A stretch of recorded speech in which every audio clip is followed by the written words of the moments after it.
Je lance juste l'enregistrement. Voilà, je lance juste l'enregistrement comme ça. S'il y en a qui n'ont pas pu venir, etc., et que vous êtes d'accord, on pourra juste lancer le truc. Alors, le numéro de la réunion. Ah, attendez, hop, le lien est au- Ils arriveront bien à rejoindre. Du coup, donc vous êtes donc Mathieu Béger, vous étiez archéologue, peut-être que vous l'êtes encore, Toujours et dans mon cœur. toujours dans le cœur, d'accord, voilà. Bah, c'était une question d'un de nos membres, en fait, de savoir si vous continuez encore un peu le métier d'archéologue ou voilà, enfin, en tout cas, le métier, disons, plutôt de terrain. Et donc, du coup, vous avez été créateur de jeux, vous l'êtes toujours d'ailleurs, et vous avez fondé Ludiconcept. Donc, du coup, bah, déjà pour admettre, hop là, voilà. Donc, du coup, nous, de notre côté, on est des auteurs de jeux de société. Donc, on s'appelle les super proto numériques, puisque nos jeux de société sont plutôt testés de manière numérique, donc via des plateformes comme Tabletop Simulator, etc., dans l'idée de pouvoir, un jour, on espère, être édité ou en tout cas faire de l'auto-édition, peut-être. Enfin, voilà. Donc, je vous remercie d'être parmi nous. Donc, est-ce que vous pourriez nous dire un peu votre parcours qui vous a amené d'être archéologue jusqu'à maintenant éditeur et créateur de jeux sur mesure? Ah oui, alors l'archéologie, pourquoi l'archéologie? Ben, j'ai toujours voulu faire ça depuis tout gamin. Donc, j'ai fait des études d'archéologie, j'ai fait un master, j'ai commencé une thèse que j'ai arrêtée parce que j'ai trouvé du travail sur les chantiers de fouilles. Donc, j'étais ce qu'on appelle archéologue préventif. Donc, c'est-à-dire je fouillais sur le terrain par tous les temps avant que des chantiers de construction détruisent les sites. Et j'ai fait ce métier-là pendant 6 ans. Et en parallèle, j'ai découvert le jeu, alors à la base plutôt le jeu de rôle. J'ai découvert le jeu de rôle plutôt sur le tard, puisque dans ma famille, on ne jouait pas particulièrement. Mon gamin, j'ai joué un peu comme tout le monde, un peu aux jeux vidéo, la bonne paye, le Monopoly, voilà les classiques. Et en fait, je suis venu au jeu un petit peu par le jeu vidéo, ensuite beaucoup par le jeu de rôle, et c'est à travers le jeu de rôle que petit à petit, je me suis ouvert ensuite à d'autres styles de jeux, notamment les jeux vidéo, les jeux de société. Même si le début, ça n'a pas été du tout une histoire d'amour, c'est venu vraiment avec le temps. Et puis ensuite, les escape games et les autres formes de jeux un peu plus, on va dire, un peu plus récentes. Le jeu de société, au début, ça ne me plaisait pas, puisque j'adore les jeux coopératifs. Et je suis tombé dans le jeu de rôle en grosse partie pour ça. Je ne suis pas quelqu'un de compétitif, j'aime pas la compétition. Du coup, forcément, les jeux de société, je crois qu'un des premiers jeux modernes auxquels j'ai joué, ça devait être Small World. Donc, en termes de compétition, voilà, ça fait partie des jeux les plus compétitifs. Du coup, au début, ça ne m'a pas du tout convenu. Je cherchais dans les jeux vraiment l'immersion du jeu de rôle et la liberté d'action du jeu de rôle. Forcément, le jeu de société, c'est compétitif, c'est scripté, et du coup, il y a moins de liberté d'action. Je n'y trouvais pas mon compte au début. Et puis après, j'ai découvert les jeux de société coopératifs qui m'ont beaucoup plus passionné. Et en fait, ce plaisir de jeu que j'ai commencé à trouver dans les jeux de société m'a permis de m'ouvrir ensuite dans un second temps, y compris aux jeux compétitifs et aux autres formes de jeux qui ne m'avaient pas plu au début. Et maintenant, je joue un petit peu à tout avec quand même un affect très fort sur tout ce qui va être jeu coopératif et jeu immersif. Voilà, donc un des jeux auxquels je joue le plus, ça va être Dead of Winter, par exemple, et puis plus généralement, tous les petits jeux coop. Je fais pas mal de jeux d'ambiance aussi, parce que d'une part, j'aime bien ça. Je ne suis pas un hardcore gamer concentré voilà, uniquement sur les gros jeux à salade de points. J'aime bien les petits jeux d'ambiance, notamment parce que je les sors plus facilement et que ça me permet de jouer avec des gens qui ne joueraient pas à d'autres styles de jeux. Et après, les jeux plus touffus, je vais plutôt privilégier les gros jeux coop comme Dead of Winter, par exemple. Ensuite, comment je suis venu au jeu, ça a été surtout, enfin, comment je suis venu à devenir éditeur de jeux de société. Bah déjà, je suis passionné de création, enfin, ça fait partie de mes dadas personnels, donc j'ai écrit pas mal de trucs. J'ai participé à des associations dans lesquelles j'ai contribué à, on va dire, du travail de pédagogie. J'ai fait une formation en médiation culturelle à travers mon métier d'archéologue, enfin, en parallèle, on va dire plutôt. Et j'ai créé beaucoup de jeux de rôle, beaucoup de protos de jeux de rôle. Et j'ai théorisé aussi le jeu de rôle un petit peu à ma modeste échelle. Et en fait, quand j'ai perdu mon emploi, j'étais déjà depuis un moment assez frustré dans mon travail parce que mon métier me passionnait, mais pas les conditions dans lesquelles j'étais forcé de le faire. C'est un métier qui est très précaire, mal payé, dans lequel on n'est pas reconnu et dans lequel on a tendance à être mis dans une petite case d'exécutant et dans lequel, du coup, on n'a pas forcément la possibilité de s'épanouir, notamment dans le fait de proposer des solutions, de proposer des méthodes, d'avoir de la liberté d'action. Alors, ce n'est pas vrai partout pour tout le monde, ça dépend vraiment des gens avec lesquels on tombe, mais en tout cas, moi, j'avais cette frustration-là. Et du coup, quand j'ai perdu mon travail, je me suis dit, bah, tu vas allier tes trois passions et tu vas faire un jeu qui va permettre de faire découvrir l'archéologie au plus grand nombre. Et j'ai choisi le jeu de société, bah, d'une part parce que je commençais à m'y ouvrir et à m'y intéresser vraiment, et d'autre part parce que j'avais commencé à créer un jeu de rôle sur l'archéologie, et je faisais le constat que le jeu de rôle, c'est quand même beaucoup moins grand public. Et ça demande quand même un meneur de jeu qui soit vraiment opérationnel et formé pour faire découvrir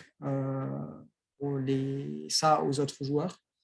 Et donc le jeu de société, c'était l'occasion de faire un jeu plus grand public qui permette vraiment de découvrir l'archéologie sans qu'il y ait un meneur de jeu qui soit là pour expliquer les règles, quoi.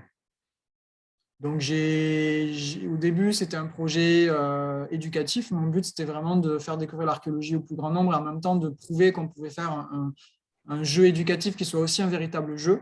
C'est-à-dire qu'il ne soit pas juste un outil éducatif, qu'il soit vraiment un jeu, qui soit ludique, qui soit intéressant pour des joueurs qui ne s'intéressent pas à l'archéologie aussi. C'est ça vraiment l'enjeu. Et à la base, je voulais le faire financer, on va dire, de façon non, comment dire, il n'y avait pas forcément d'objectif lucratif à la base, sauf que je me suis aperçu que la seule solution que j'avais pour faire exister ce jeu-là, c'était de créer une entreprise et de le financer moi-même. Et comme du coup, ça m'obligeait à investir beaucoup d'argent, bah, du coup, il fallait être rentable derrière et il fallait retomber sur ses pieds financièrement. Et en fait, dès le départ, j'ai eu ce souci de dire, voilà, Opération Archéo, ça m'a pris 1 an et demi pour le créer. Bon, c'était le premier, il a été du coup très long. Je pense que si je le refaisais, il me prendrait moins de temps, mais la réflexion que je me suis faite, c'est j'ai mis 1 an et demi pour créer Opération Archéo.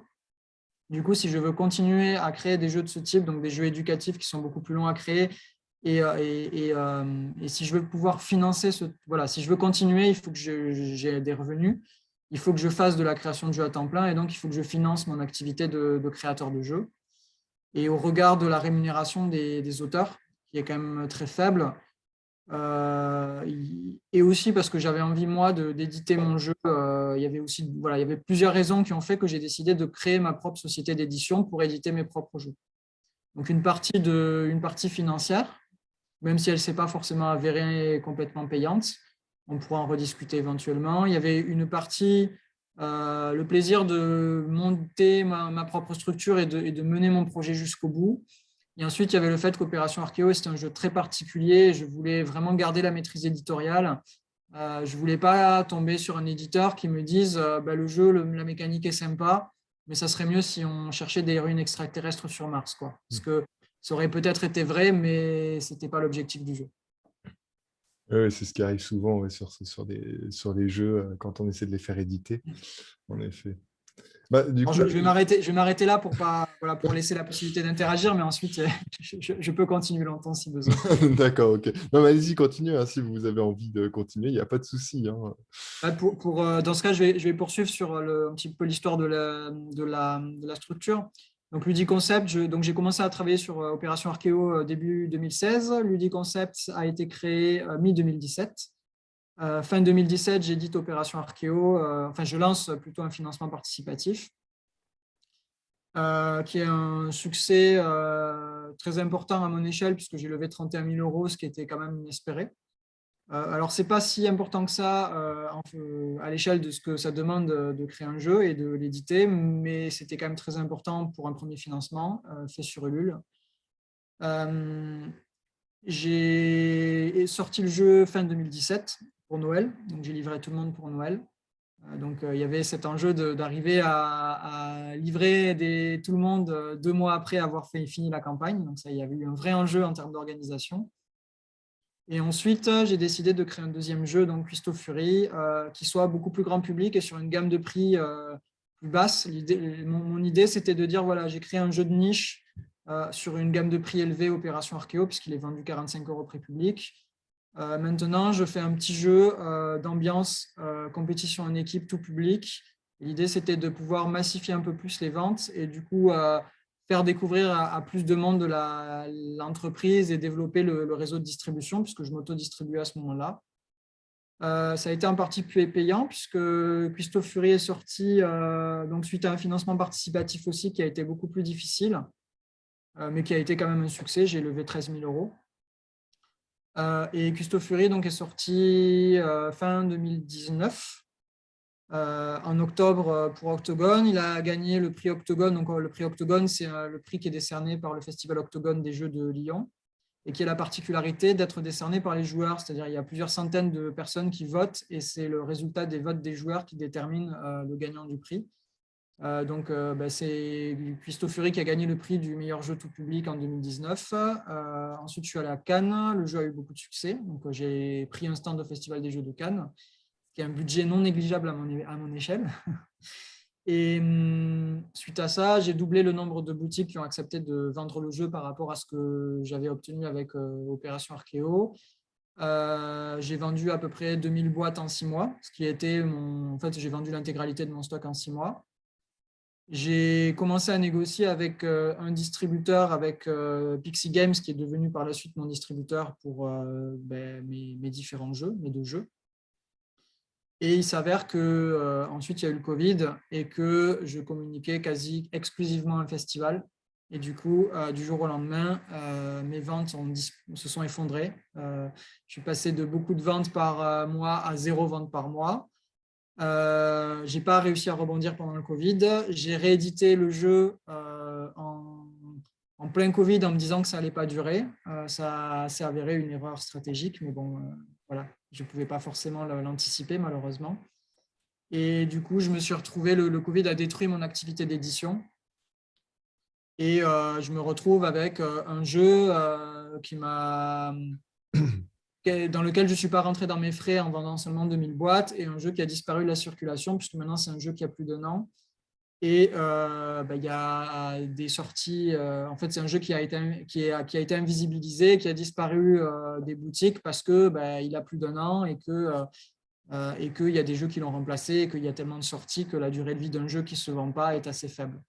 Donc concrètement, pour l'instant, je n'ai pas de solution simple pour relancer les ventes et pour le faire découvrir. Et c'est un jeu qui a la particularité de très bien se vendre en festival, de très bien fonctionner, mais d'être complètement invisible. Voilà. Et du coup, quand je fais des festivals, j'ai une moyenne de plus d'une vente par démo. C'est-à-dire que si je fais 50 parties, je vends 50 boîtes. D'accord.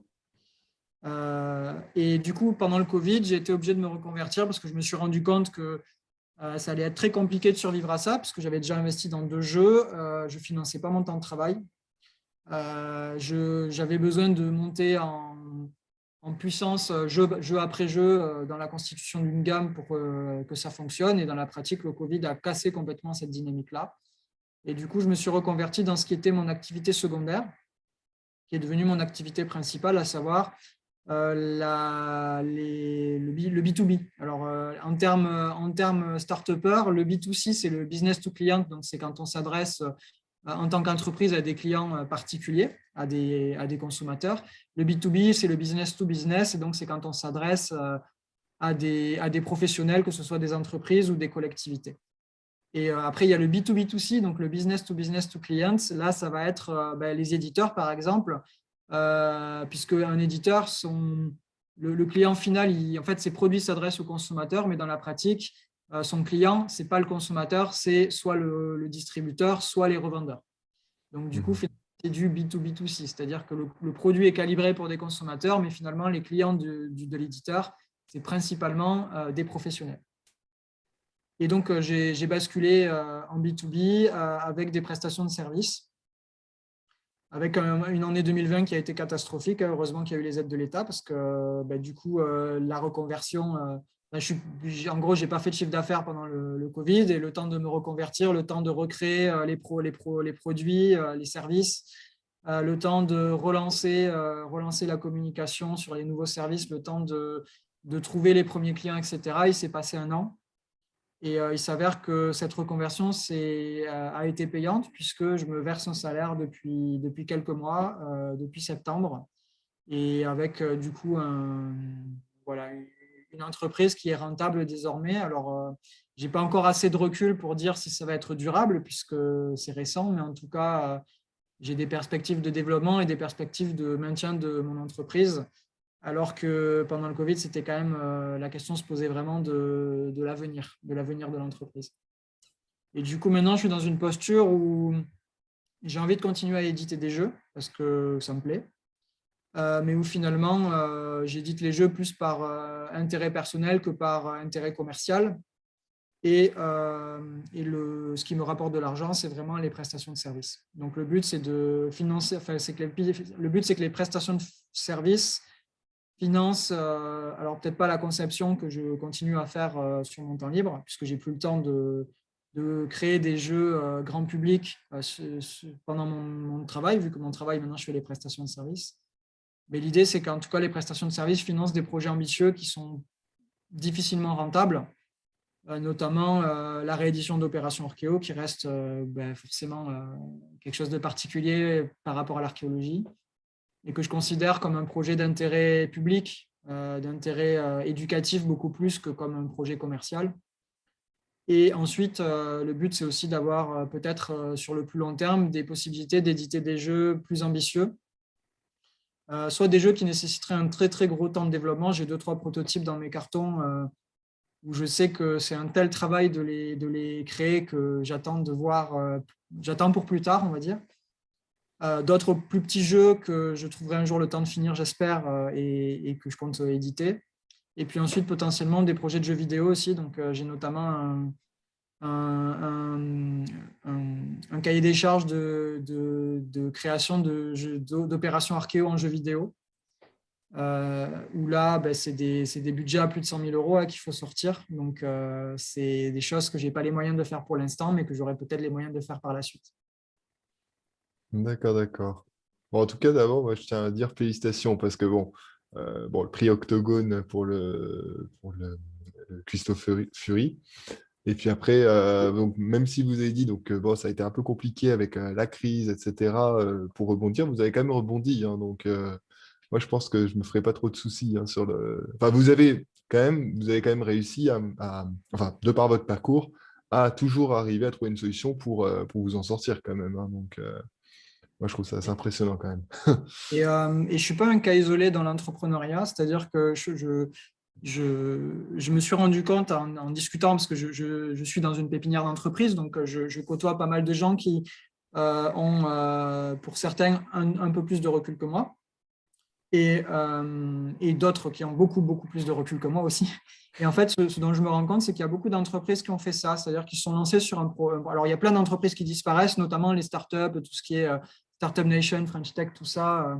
Il y a beaucoup d'entreprises qui disparaissent au bout de 3 ans. Il y a un taux de faillite qui est monstrueux, ou de dépôt de bilan qui est monstrueux dans tout ce qui est startup.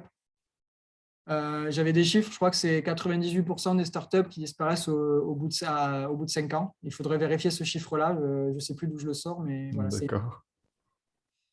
Et en fait, donc, il y a pas mal d'entreprises qui disparaissent, et il y a pas mal d'entreprises aussi qui, en fait, se sont lancées sur un modèle économique, se sont plantées sur ce modèle économique, n'ont pas réussi à trouver une rentabilité, mais du coup, avec le recul ou la petite expérience, en fait, on rebondit, on essayait d'autres solutions, on tentait parfois 2, 3, 4, 5 modèles différents. Et à un moment donné, en s'adaptant à la demande, en s'adaptant au public, on finit par trouver quelque chose qui marchait et par se stabiliser et par du coup survivre. Voilà. D'accord. Et du coup, c'est important de ne pas oublier ça.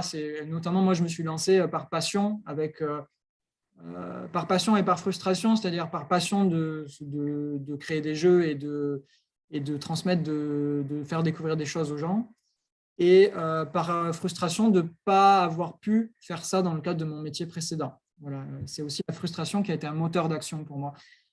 Et en fait, à un moment donné, il faut accepter de faire le deuil d'une partie de mes idéaux. J'ai dû accepter de faire le deuil d'une partie de mes idéaux, d'accepter de ne pas pouvoir vivre cette nouvelle expérience professionnelle exactement comme je voulais, de ne pas être tout le temps dans la création, de faire des compromis avec mes objectifs pour trouver une stabilité et pouvoir continuer à faire au moins en partie ce que j'avais envie de faire. C'est-à-dire que quand je produis un jeu de cette famille pour un client, on ne peut pas dire que produire un jeu de cette famille, ça me passionne, quoi. C'est pas inintéressant, il y a de la gestion de projet, on est au service du client, donc on est utile, c'est pas inintéressant, mais c'est pas éditer des jeux de cette famille qui me passionne, quoi.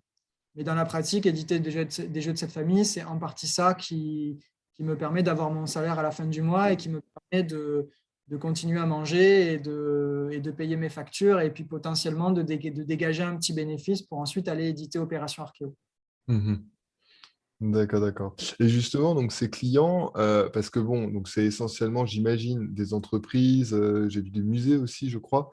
Euh, Comment est-ce que ils vous contactent, comment est-ce qu'ils vous trouvent? Et parce que bon, j'imagine, et d'ailleurs ça a été une question qui a été posée, c'est tous les clients ne connaissent pas nécessairement le monde ludique. Comment est-ce qu'ils se disent à un moment, tiens, il y a Ludiconcept, je vais demander à Monsieur BG de me faire un jeu ou un panneau explicatif de musée qui soit plus ludique. Oui.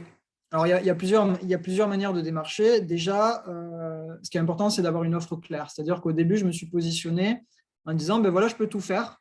C'est sur mesure, je peux tout faire. Et en fait, un client, le problème, c'est qu'il déjà, il ne sait pas ce qui est possible. Et ensuite, comme il ne sait pas ce qui est possible, ben, tout faire, ça équivaut pour lui à rien, en fait. Il ne sait pas qu'est-ce que ça veut dire tout faire. Il ne sait même pas ce qui est possible. Du coup, il y a déjà un premier travail de clarifier l'offre et de construire une offre de service qui soit, même sans parler d'attractivité, même si c'est important qu'elle soit attractive, c'est qu'elle soit claire, quoi. Qu'est-ce que je peux faire? Ensuite, il y a le fait qu'effectivement, le client connaît souvent très, très mal le monde du jeu et du coup, va souvent utiliser soit pas les bons termes, soit, par exemple, dans le mot escape game, ils y mettent absolument tout et n'importe quoi. Donc souvent, ils demandent des escape games et il faut arriver à comprendre qu'en fait, quand ils parlent d'escape game, c'est pas ce que moi, j'entends par escape game. Donc déjà au départ, ça m'est arrivé sur les premiers clients, ils me parlaient d'escape game, du coup, je leur proposais des escape games, mais en fait, eux, ils ne comprenaient pas parce que ce n'est pas ça qu'ils voulaient. D'accord. Et donc, il y a vraiment cette première phase de comprendre de quoi le client parle et quel est son vocabulaire à lui qui souvent va être très ignorant du monde du jeu. Et du coup, déjà, quand il va chercher une entreprise à contacter pour faire un jeu ou pour répondre à son besoin, il ne va pas forcément bien avoir identifié son besoin et il ne va pas forcément bien utiliser les bons termes, les termes que moi j'utiliserais. Donc, c'est déjà se mettre à la place du client, s'adapter à la manière dont lui communique et dont lui va chercher l'information. Et ensuite, la recherche de clients, alors c'est tout un métier, ce n'est pas du tout le mien. Il y a plusieurs manières de faire. Il y a tout ce qui va être salon professionnel, qui peuvent souvent être très coûteux. Donc, dans ces cas-là, souvent, ça va être contextuel. Donc, ça va être par exemple les salons pour les musées, ça va être les salons pour le digital. Voilà. Donc, il y a plusieurs types de salons.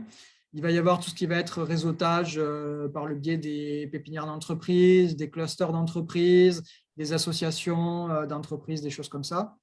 Tout ce qui va être réseautage local aussi. Donc, quand on intègre des réseaux d'entreprises, ben ça fait du bouche à oreille, ça permet potentiellement de collaborer avec des entreprises qui entendent parler de nous ou des collectivités. Voilà, ça crée un réseau local, il faut se constituer un réseau. Et après, il va y avoir tout ce qui va être aussi les réseaux sociaux, notamment LinkedIn. En termes de professionnels, ça va être le principal. Et ça va être aussi tout ce qui va être positionnement, voilà, les recherches sur les moteurs de recherche. Donc, quand le client cherche une entreprise pour créer quelque chose, est-ce qu'il va trouver Ludiconcept, par exemple. Et ensuite, il y a aussi toute la stratégie de création de contenu. même si pour le coup, moi, ce n'est pas vraiment pour ça que je crée le contenu, mais par exemple, j'ai créé un article très détaillé sur la propriété intellectuelle pour expliquer aux gens comment ça fonctionne, quels sont les, euh, les, voilà, comment ça marche et à quoi il faut faire attention et comment comprendre, comment s'en servir. Donc, je ne l'ai pas créé pour ça, je l'ai plutôt créé pour être utile et puis pour pas répéter 10 000 fois les mêmes conseils que je donne régulièrement. Du coup, ça me permet de renvoyer directement vers l'article et de manière beaucoup plus efficace. Mais ceci étant, ça me permet de me positionner comme une certaine figure d'autorité ou une certaine figure de compétence sur un certain nombre de domaines. Donc forcément, ça montre que je sais écrire, ça montre que je sais structurer une pensée, ça montre que je suis compétent sur des domaines qui touchent au jeu directement ou indirectement. Donc c'est une des manières qu'on peut avoir de faire découvrir son activité, de faire connaître son activité. D'accord. OK. Et du coup, bah, vous avez par exemple donné en exemple, l'histoire du jeu de cette famille. Heu, Est-ce que c'est toujours ou le plus souvent un jeu qui existe déjà que vous adaptez pour l'entreprise? Ou ça peut être carrément un concept complètement original? Alors peut-être pas à la hauteur d'Opération Archéo, hein, mais un jeu complètement avec une mécanique qui est complètement différente, même si j'imagine qu'il y a le risque que tout le monde enfin, soit un peu réticent face aux nouvelles techniques ou nouvelles voilà, méthodes. Alors, il y a ce que je veux faire et il y a ce que je vends. Voilà, il y a la théorie et la pratique en quelque sorte. Moi, ce que je veux faire, c'est transmettre de l'information à travers le jeu, c'est-à-dire utiliser le jeu comme un moyen de transmettre de l'information et de travailler à la fois sur le contenu pédagogique et sur l'aspect ludique. C'est-à-dire que Opération Archéo, c'était une preuve de concept pour prouver qu'on peut faire un jeu éducatif qui soit aussi un vrai jeu et qui ait vraiment des enjeux ludiques. Je ne sais pas si le terme serious game vous parle, par exemple. Je vais peut-être expliquer vu que c'est enregistré. Voilà, c'est ça. Le serious game, c'est un jeu, enfin c'est un outil qui va utiliser des mécaniques de jeu, mais qui ne va pas forcément avoir pour objectif le jeu en lui-même. C'est-à-dire qu'on va utiliser le jeu de manière plus ou moins évidente et de manière plus ou moins approfondie pour transmettre de l'information. Et donc, par exemple, on va pouvoir faire, je sais pas, un outil de formation. On va le faire sous forme de carte. Ça va être un serious game. C'est pas pour ça que le jeu sera amusant à jouer. C'est pas pour ça qu'il sera fait pour être amusant à jouer. On pourrait faire pareil avec, par exemple, un outil promotionnel. Au lieu de distribuer des flyers, on va distribuer des cartes à jouer. Du coup, c'est une forme de serious game. Pour autant, ça ne sert pas à jouer, ça reste de la publicité. Moi, ce que je voulais faire et ce que je veux toujours faire avec Ludi Concept, c'est de faire des serious games qui soient aussi des jeux. C'est-à-dire qu'on puisse y jouer et prendre plaisir à y jouer comme si c'était des jeux et que finalement, la transmission d'informations, ce soit la résultante du plaisir de jouer. Voilà, comme on prend plaisir à jouer, on est sensibilisé au contenu du jeu, on manipule les concepts de jeu et finalement, ça nous amène à mémoriser l'information parce qu'on l'aura manipulée, parce qu'on se sera amusé. Et la mémorisation est quand même assez fortement liée aux émotions. C'est-à-dire, c'est parce qu'on a des émotions qu'on va mémoriser. C'est souvent, par exemple, les souvenirs qu'on a des temps enfants, de quand on était enfant, c'est souvent des souvenirs qui sont liés à des émotions fortes voilà, et c'est ça qui fait qu'on a en fait que ça s'est ancré dans notre mémoire. Euh, donc moi, mon but, c'est vraiment de faire de transmettre de l'information à travers le jeu. Et j'ai la particularité de ne pas vouloir me focaliser sur un média particulier, sur un support particulier, mais de plutôt partir de qu'est-ce qu'on veut raconter avec le jeu en fonction des objectifs du client, hein, puisque c'est ce qu'on va raconter, c'est ce que le client, c'est lié aux objectifs du client, à ce que le client veut faire. Et en fait, c'est en fonction des conditions d'utilisation, du public qu'on va cibler et des informations qu'on veut transmettre. L'idée, c'est de partir plutôt sur un jeu de société, plutôt sur un jeu de cartes, plutôt sur un jeu vidéo, plutôt sur un escape game, en fait, de vraiment adapter le média. Au lieu de dire je vous propose un jeu de société parce que je sais faire du jeu de société, c'est plutôt de dire je peux vous proposer toute une palette de jeux différents et je vais choisir le type de jeu que je vais créer pour vous en fonction de la meilleure efficacité par rapport au message que vous voulez transmettre. Mhm. C'est ce que je veux faire. Donc, ce que je veux faire, c'est vraiment créer des jeux, concevoir des jeux. C'est vraiment voilà, le travail de game design, de créateur de jeux. Ensuite, il y a toute la partie création de graphique et production que j'assume également, d'une part parce que j'ai l'expertise liée au fait que j'ai édité déjà 4 produits, donc 2 jeux différents, mais il y avait les extensions, donc ça faisait 4 produits, plus tout ce que j'ai déjà créé pour des clients. Et ensuite, parce que souvent, quand un client fait appel à moi, il veut que ce soit simple et il veut avoir une visibilité sur le prix global. Et du coup, c'est rassurant pour lui de savoir que je vais tout prendre en charge. Et que du coup, je vais lui faire la création, mais je vais lui faire aussi les illustrations, je vais lui faire aussi le graphisme, et je vais lui faire aussi la fabrication, et je vais le livrer, et il aura juste à signer en bas du devis pour un montant global, et tout est inclus. Voilà, c'est rassurant pour le client. C'est très rare. Alors, ce n'est pas forcément le plus à son avantage. Parce que dans la pratique, quand je dois chiffrer des illustrations, des graphismes et de la fabrication pour un jeu qui n'existe pas encore, forcément, je vais définir un forfait global et forcément, je vais prendre une marge de sécurité pour pallier aux aléas et pour pallier au fait que je vais devoir avancer de l'argent. Et du coup, le client, il va payer forcément cette marge supplémentaire liée à ces aléas sur le rendu final.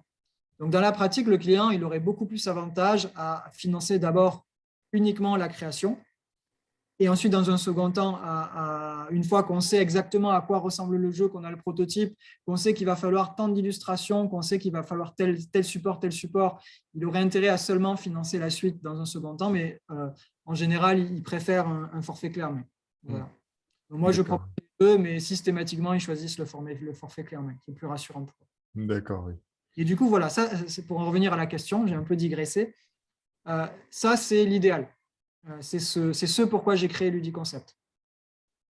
Vraiment, voilà, des jeux pour transmettre de l'information et idéalement, dans l'absolu, des jeux plutôt éducatifs, plutôt à valeur, on va dire, sociétale, culturelle, éducative.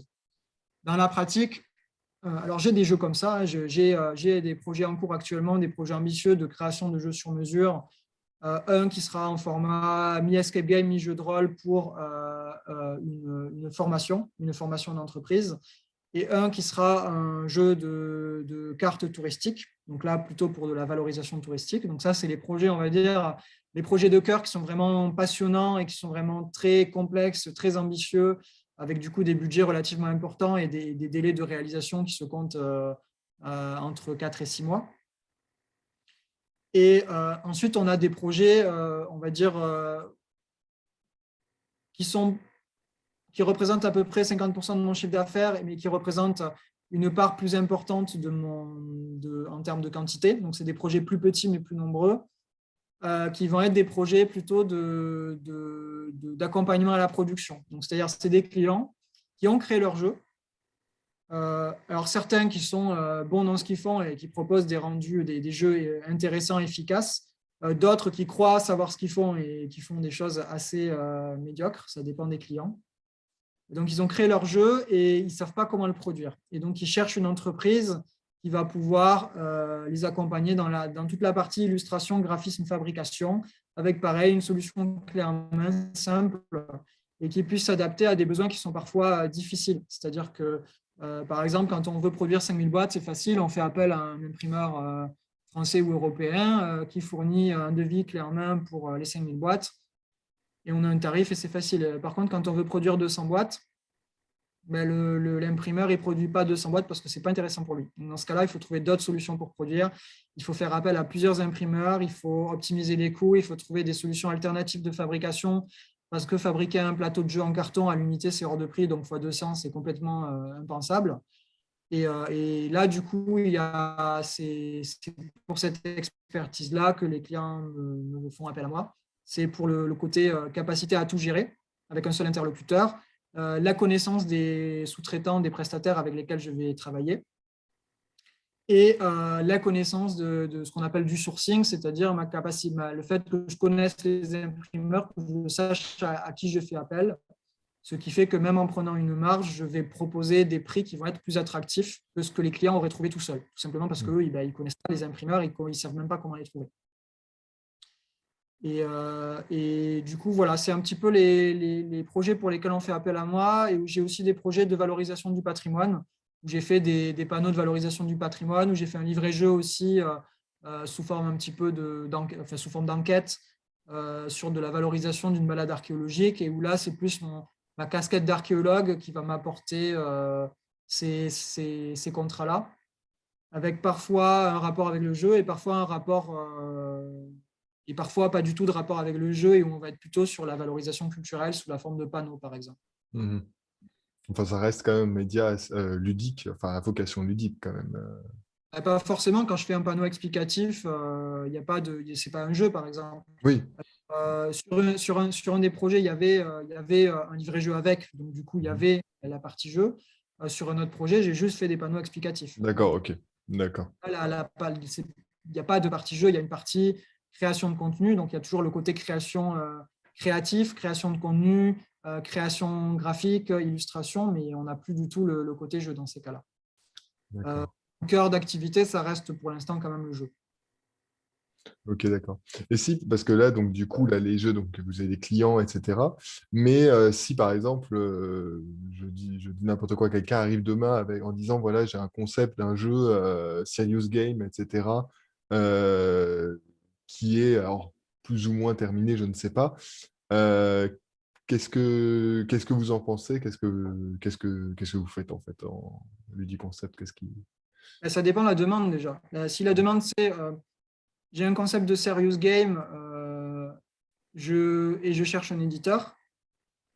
Alors, sauf si je suis extrêmement emballé par le jeu et que ça touche une corde sensible, actuellement, j'aurais tendance à dire désolé, j'ai pas le temps. Parce que jusqu'à présent, alors, j'ai créé Ludiconcept pour éditer mes jeux. Mon but, c'était vraiment de financer ma création, puisqu'à la base, je suis vraiment créateur avant d'être éditeur. J'aime éditer de jeux, c'est un métier qui est intéressant, mais ce qui me passionne, c'est la création. Par le passé, notamment quand j'avais une casquette plus éditeur de jeux grand public, j'avais tendance à accepter des prototypes et du coup à les tester, à donner mon avis. Alors, comme je n'étais pas encore connu, on m'en a proposé assez peu. Ces derniers temps, il m'est arrivé dans l'année d'accepter de recevoir un ou deux protos et d'essayer de les tester. En fait, le Covid a fait que, par exemple, je me souviens d'un proto en particulier que je m'étais engagé à tester, sauf qu'il y a eu le Covid qui est arrivé. Enfin, et surtout qui s'est poursuivi, et c'était un jeu qui se jouait à très nombreux, et j'ai jamais réussi à réunir suffisamment de gens pour le tester correctement. Et du coup, désormais, si les gens me sollicitent pour en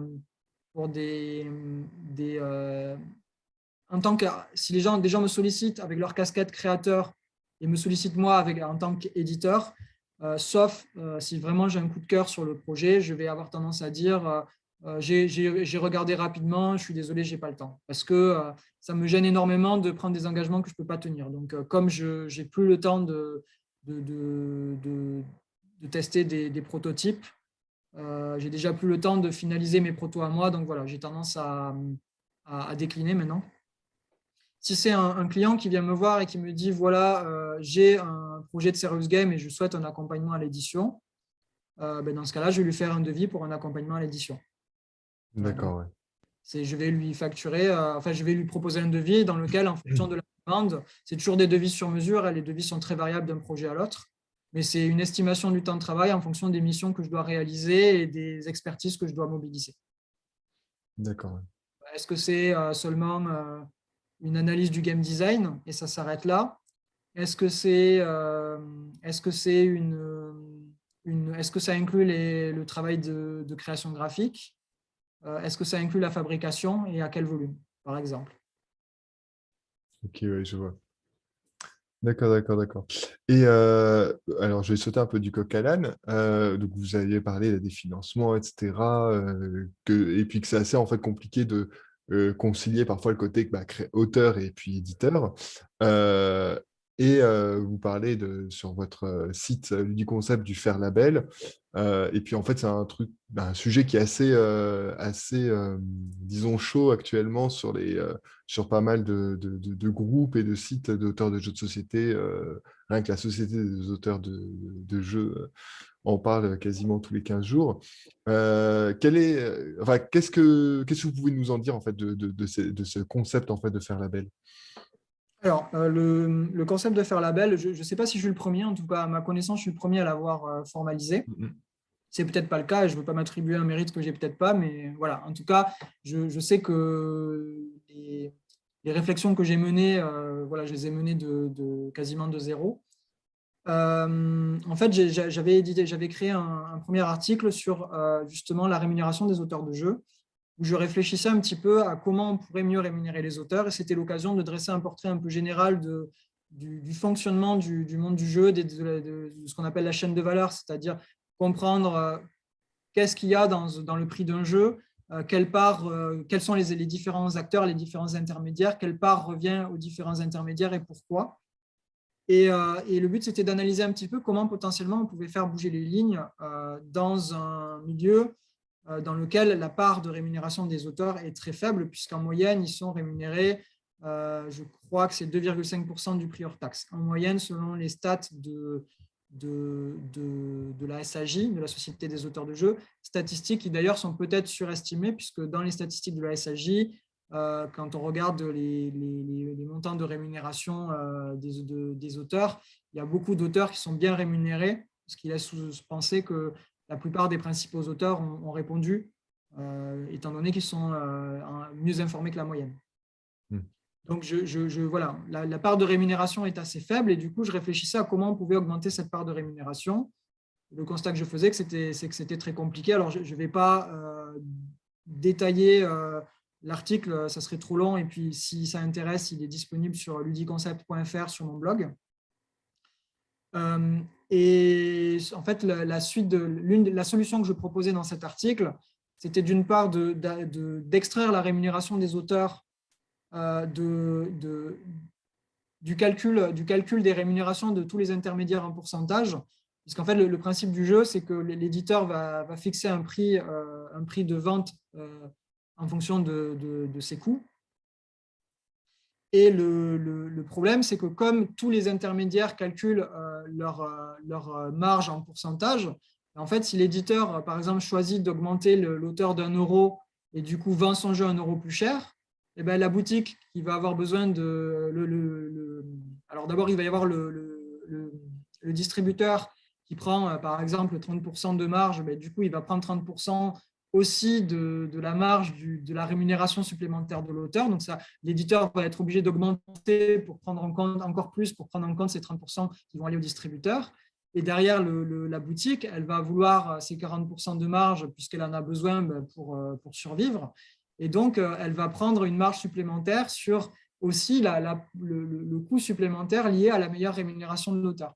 Ce qui fait qu'en cascade, avec des pourcentages de pourcentage, on se retrouve avec un jeu qui, à la fin, par exemple, si on veut augmenter l'auteur de 1 €, on va devoir augmenter le prix du jeu de 3 ou 4 €. Et du coup, ça devient plus difficilement supportable pour les joueurs. Et c'est ce qui fait que finalement, les auteurs sont pas augmentés. C'est qu'en fait, c'est l'éditeur qui paye les auteurs. L'éditeur, il subit, entre guillemets, en tout cas, il consent des marges aux autres intermédiaires. Et du coup, finalement, l'auteur, c'est plus ou moins la seule marge, c'est la seule variable d'ajustement de l'éditeur quasiment, puisque l'éditeur, il va devoir payer le fabricant, il va devoir payer de la communication, il n'a pas le choix, sinon son jeu va se vendre, il va devoir payer les festivals, il va devoir payer bien sûr tout ce qui est illustration, graphisme, etc. Et on sait que les illustrations et les graphismes dans un jeu de société, c'est très important et ce n'est pas une bonne idée de mettre une variable d'ajustement dessus parce que les joueurs sont très exigeants à ce niveau-là. Du coup, il n'a plus trop de variables d'ajustement et vu qu'il lui faut sa marge pour survivre et qu'en plus, il doit prévoir que peut-être tous ces jeux ne vont pas être des cartons, donc il faut qu'il ait un minimum la possibilité de survivre à un échec commercial. Donc du coup, s'il augmente l'auteur, c'est compliqué pour lui, quoi. Et en même temps, l'auteur, il n'y a pas de raison qu'il subisse tous les autres, quoi. Et lui aussi, il a droit à sa part. Et lui aussi, il a droit à vivre de son travail, étant donné que tous les autres maillons de la chaîne, même si c'est discutable pour certains éditeurs, mais voilà, tous les maillons de la chaîne vivent de leur travail, donc pourquoi pas l'auteur? Mhm. Du coup, c'est un peu une situation inextricable dans laquelle l'auteur n'a en fait aucun moyen de pression, parce qu'il ne faut pas se leurrer, que ce soit en politique ou en business, c'est quand on met une certaine forme de pression, quand on a un moyen de pression, un moyen de négociation qu'on peut négocier. Quand on est pieds et poings liés, ben, on est obligé d'accepter les conditions que les autres veulent bien nous consentir, et les éditeurs, ils ont beau être sympas, ils ont à perdre à mieux rémunérer les auteurs, donc pourquoi ils le feraient? Oui. Et du coup, il faut instaurer une pression. Même si je pense que ce n'est pas la panacée et que c'est loin d'être facile, le label jeu équitable, c'est potentiellement un moyen de pression, parce que c'est un moyen déjà de transparence, c'est un outil de transparence vis-à-vis du consommateur, vis-à-vis du joueur, de lui dire, voilà, quand tu achètes un jeu et que le jeu il a le label, ça te garantit une rémunération, une certaine rémunération des auteurs, ça te garantit un minimum d'éthique, ça te garantit un certain nombre de critères qui dépendent bien sûr des critères qu'on choisit de fixer dans le label. Ce qui sous-entend bien sûr que les jeux qui n'ont pas le label potentiellement ne respectent pas ces critères-là. Et donc, ça permet d'instaurer un moyen de pression. Et ça, alors, un moyen de pression vis-à-vis des éditeurs qui ne feraient pas cet effort-là, et potentiellement des autres intermédiaires de la chaîne, et aussi un moyen pour le consommateur de comprendre éventuellement pourquoi les jeux sont un peu plus chers, et potentiellement de favoriser les jeux qui font un effort éthique supplémentaire. Alors après, tout rentre dans les mains du consommateur, et concrètement, on sait très bien que voilà, les joueurs ils sont contents quand c'est fabriqué en France, mais ce n'est pas pour ça qu'ils sont prêts à payer plus cher, ou en tout cas, ce n'est pas systématique, et surtout, ça ne va pas être un critère de décision pour eux. C'est-à-dire qu'actuellement, les joueurs ils vont avoir une hype pour un jeu, ils vont le vouloir, ils vont être contents s'il est fait en France, mais s'il n'est pas fait en France, ils vont l'acheter quand même. Donc, il faut quand même, malgré tout, relativiser un petit peu l'impact d'un label sur les achats. Ceci étant, le label serait, d'après le sondage sur Internet que j'ai fait, le label serait efficace comme déjà outil de communication, c'est-à-dire que ça ferait connaître les jeux et ça permettrait qu'ils soient mis en avant et donc potentiellement qu'ils soient plus achetés.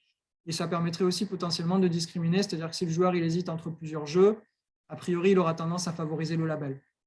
S'il ne veut pas du jeu, il n'achètera pas pour ça, mais en tout cas, voilà, s'il y a une hésitation entre des jeux labellisés et des jeux non labellisés, le label pourrait faire la différence. Et l'idée, c'est que si un éditeur il a l'assurance de vendre 10 ou 20% de plus grâce au label, ça peut être on va dire un gain financier suffisant pour lui permettre de justifier de payer un peu mieux les auteurs et du coup de payer ce que lui coûtera le label. Alors tout ça, ça reste de la théorie. Alors c'est une théorie qui va peut-être être mise en pratique puisqu'il y a actuellement un collectif d'éditeurs indépendants de jeux de société qui est en train de se monter, malheureusement assez lentement parce qu'on manque tous un peu de temps pour se consacrer à ça, mais voilà, il y a ce collectif qui est en train de se monter et l'un des objectifs du collectif, c'est de créer ce label qui s'inspire en partie de ces propositions que j'ai faites. Donc du coup, peut-être que ça finira par se concrétiser. Pour l'instant, ça reste de la théorie, ça reste un vœu pieux, sachant que très honnêtement, suite à l'édition à la sortie de mon article, alors il a été un peu partagé, il a été un peu diffusé, il y a eu quand même des choses qui se sont passées autour. On s'est mis à en parler beaucoup plus qu'avant. Mais ceci étant, je n'ai pas révolutionné le game et je n'ai pas eu un afflux massif de gens qui étaient prêts à s'investir pour créer le label, quoi. Voilà. Donc, ça n'a pas été non plus la révolution et il faut remettre aussi en perspective l'impact que j'ai pu avoir avec cet article, qui est somme toute assez limité. D'accord, ok. Du coup, là, j'ai 2-3 questions là, de nos membres. Alors, une première, c'est qui demandait combien est-ce que vous êtes dans l'équipe. Donc là, vous êtes tout seul pour l'instant. Alors, depuis septembre, on est 2. Voilà, depuis d'accord. septembre, j'ai une illustratrice. Donc, j'ai une Amandine qui travaille avec moi, qui est biclassée illustration et graphisme. D'accord, ok. La difficulté, alors je vais peut-être rebondir là, sauf si vous avez... Non, vas-y. En fait, la difficulté quand on est une toute petite structure, c'est que admettons que je veuille, recruter un graphiste, je pourrais peut-être l'occuper l'équivalent de 3 ou 4 mois par an, parce que la structure est petite. Elle a du coup une activité qui est dimensionnée à la dimension de la structure, et je ne peux pas recruter un salarié que je vais faire travailler que 3 ou 4 mois par an. Du coup, actuellement, en termes de production, que ce soit pour l'illustration, le graphisme ou d'autres prestations plus anecdotiques, comme de la traduction ou même Je réfléchis si j'ai fait appel à d'autres personnes. Grosso modo, illustration, graphisme, traduction, ça doit être les principaux. Actuellement, j'ai pas assez jusqu'à présent, je n'avais pas assez d'activités pour pouvoir recruter un salariat. Et du coup, pour ça, je faisais appel à des sous-traitants qui, d'une part, me permettaient de recruter la personne uniquement pour les missions dont j'avais besoin, et d'autre part, me permettaient aussi de plus de souplesse, puisque ça me permettait vraiment de recruter le bon profil le plus adapté au projet. Donc, par exemple, pour de l'illustration, que ce soit pour mes projets de jeu ou pour des clients, il y a plein de styles différents. Il y a certains illustrateurs qui sont très à l'aise en vectoriel et moins à l'aise dans de la peinture numérique, par exemple. Au contraire, il y a d'autres illustrateurs qui sont très, très bons en peinture numérique, mais qui ne font pas trop de vectoriel. Et du coup, forcément, selon le besoin, aller chercher la bonne expertise très précise par rapport à un besoin très précis, c'est toujours intéressant. La sous-traitance, généralement, coûte plus cher, mais apporte plus de souplesse et permet de ne pas avoir quelqu'un à temps plein si on ne peut pas l'occuper toute l'année. D'accord. Et à terme, mon but, c'est quand même d'internaliser des compétences, déjà parce que c'est quand même plus plaisant de travailler en équipe, parce que, on va dire, dans mes valeurs personnelles, le salariat, c'est quand même une sécurité pour les gens, c'est une reconnaissance du travail. Voilà, c'est quelque chose que j'ai envie quand même de favoriser si je peux me le permettre. Et puis, c'est quand même une sécurité, c'est-à-dire que ça permet de savoir que les compétences sont disponibles, que les gens vont travailler uniquement pour l'UDI-Concept. Ça permet d'échanger de manière beaucoup plus approfondie. Je veux dire, mon illustratrice, elle travaille en face de moi. Quand il y a des modifications à faire parce que le client a fait des retours, elle est en face de moi, on en discute, c'est beaucoup plus simple. Voilà. Voilà. Donc, on est actuellement 2. D'accord. Et du coup, moi, je rebondis sur, voilà, sur le fait d'avoir directement, par exemple, donc l'illustratrice en face de soi. Est-ce que c'est un critère pour le client, en fait, de se dire, ah bah tiens, il va faire appel directement en fait en interne plutôt que de passer par un sous-traitant, ou au contraire, justement, ça a aucun impact ou ça va le déstabiliser, je ne sais pas. Alors, c'est difficile à dire parce que je n'ai pas forcément les retours. Mhm. Je pense que pour des projets très ambitieux qui ne sont pas mon cœur d'activité, c'est rassurant pour le client de savoir qu'il y a une équipe en interne.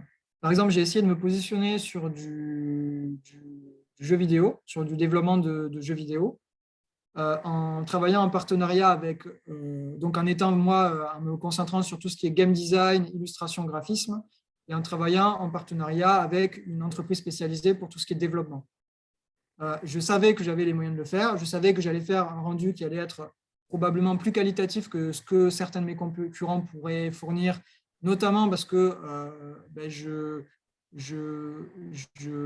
travaille énormément le game design et du coup, je ne fournis pas des coquilles vides parce qu'il y a un certain nombre de jeux qui sont très aboutis techniquement, voire graphiquement, mais qui sont des coquilles vides et qui du coup n'ont aucun intérêt.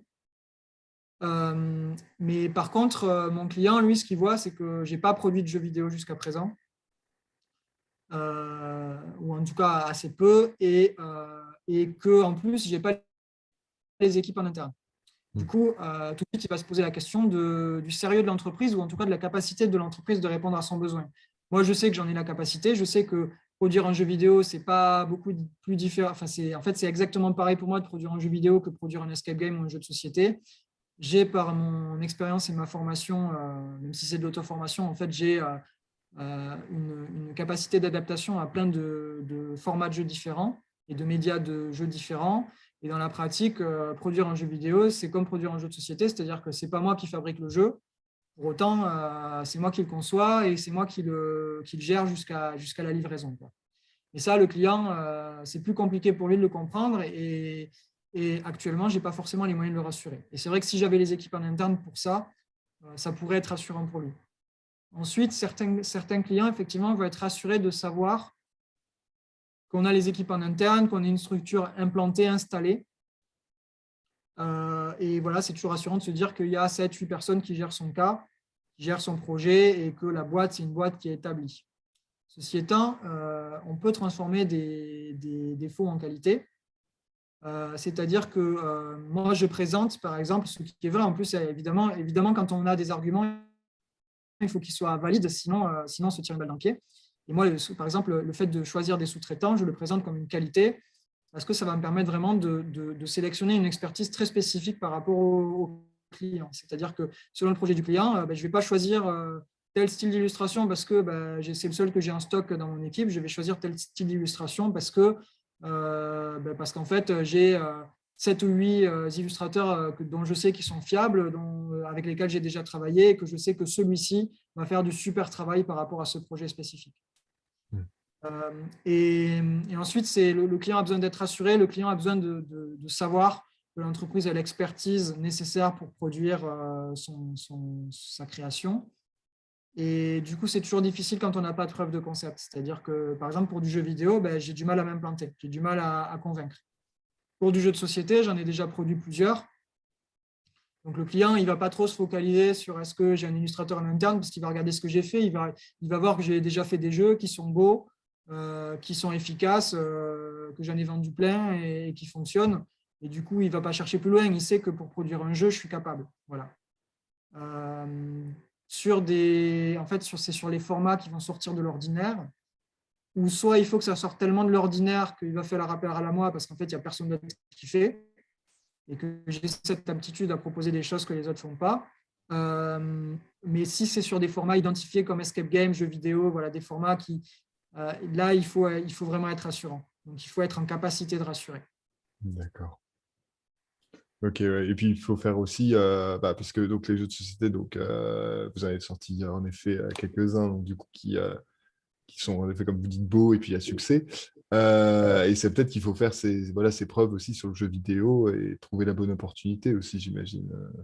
C'est Oui, tout toujours à le fait. truc compliqué, quoi. Faut faire ses preuves et il faut avoir ce qu'on appelle une preuve de concept, c'est-à-dire un premier produit à présenter qui sert à valoriser nos compétences. Et par exemple, le problème que je rencontre, là, du coup, je vais parler de manière complètement transparente. Hein.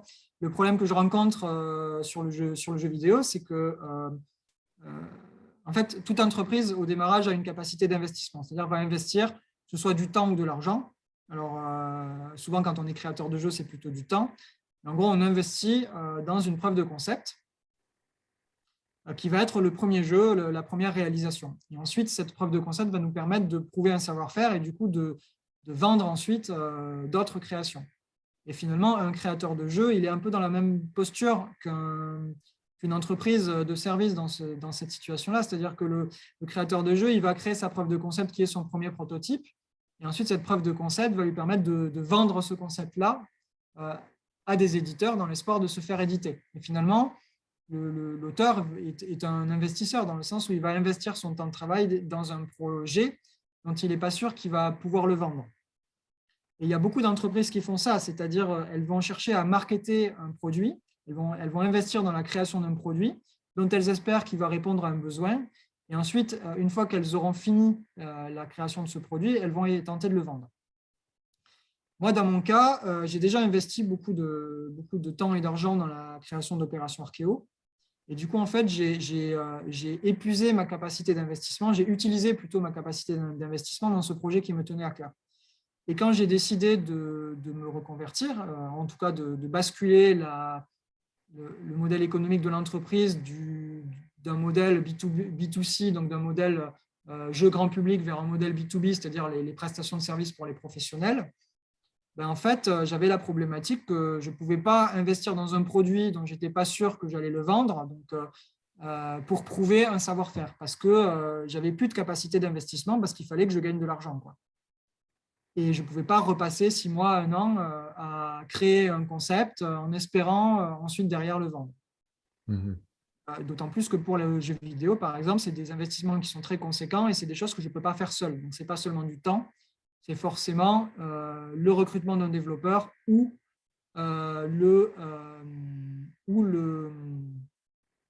une prestation de service. Et là, ça se compte en un bon développeur, c'est 750 € par jour. Donc, s'il faut 4 mois de travail pour sortir une preuve de concept, ça fait 80 jours de travail, 80 fois 750, je vous laisse faire le calcul. Voilà. D'accord. Et du coup, effectivement, c'est toujours compliqué quand, en fait, moi j'ai pris le parti de dire la preuve de concept, le projet zéro, il doit être financé par le client. Et du coup, en fait, c'est compliqué sur des projets qui sont très éloignés de ce que je propose déjà. Et en fait, c'est des choses qui se font forcément par étapes, c'est-à-dire qu'il y a forcément une montée en gamme progressive. Au début, j'avais que mes jeux à montrer, donc j'ai vendu des choses qui étaient très proches de ce que je montrais.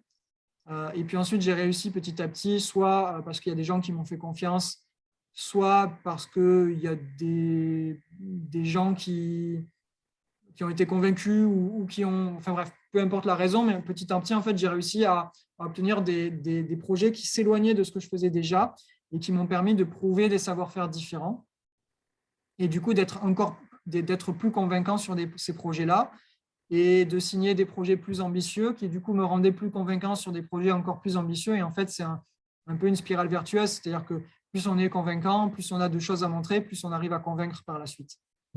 Sur les premiers clients qui sont les plus difficiles. Là, actuellement, sur le jeu vidéo, ça reste pour l'instant compliqué pour moi de me positionner. Sur le reste, maintenant, je suis bien implanté et je le serai encore plus quand tout ce que j'ai en cours sera fini et que du coup, je pourrai communiquer dessus. D'accord, ouais. Et du coup, justement, sur tous ces projets-là, etc., donc, il y avait la question aussi de savoir si vous, faisiez appel parfois à des appels d'offres ou si c'est en projet ou quoi que ce soit de faire donc de faire des appels d'offres pour dénicher, c'est la question pour dénicher, voilà, la pépite cachée, c'est un anonyme pour, coller à des projets particuliers ou quoi? Alors, je ne suis pas sûr d'avoir compris la question, donc je vais y répondre sommairement. Et puis, si jamais je ne vais pas dans la bonne direction, vous me reprendrez.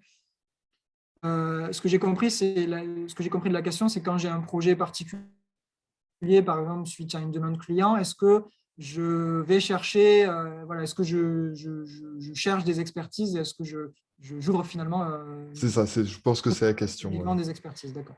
Donc la réponse est oui, puisque alors je le fais principalement pour de l'illustration, pour tout ce que je ne sais pas faire moi-même. Puisqu'évidemment, tout ce qui va être game design, jusqu'à présent, j'étais en recherche de rentabilité. J'avais besoin de gagner de l'argent pour me verser un salaire et pour que l'entreprise puisse survivre, puisque l'entreprise a un coût des sous tous les mois, il y a des charges.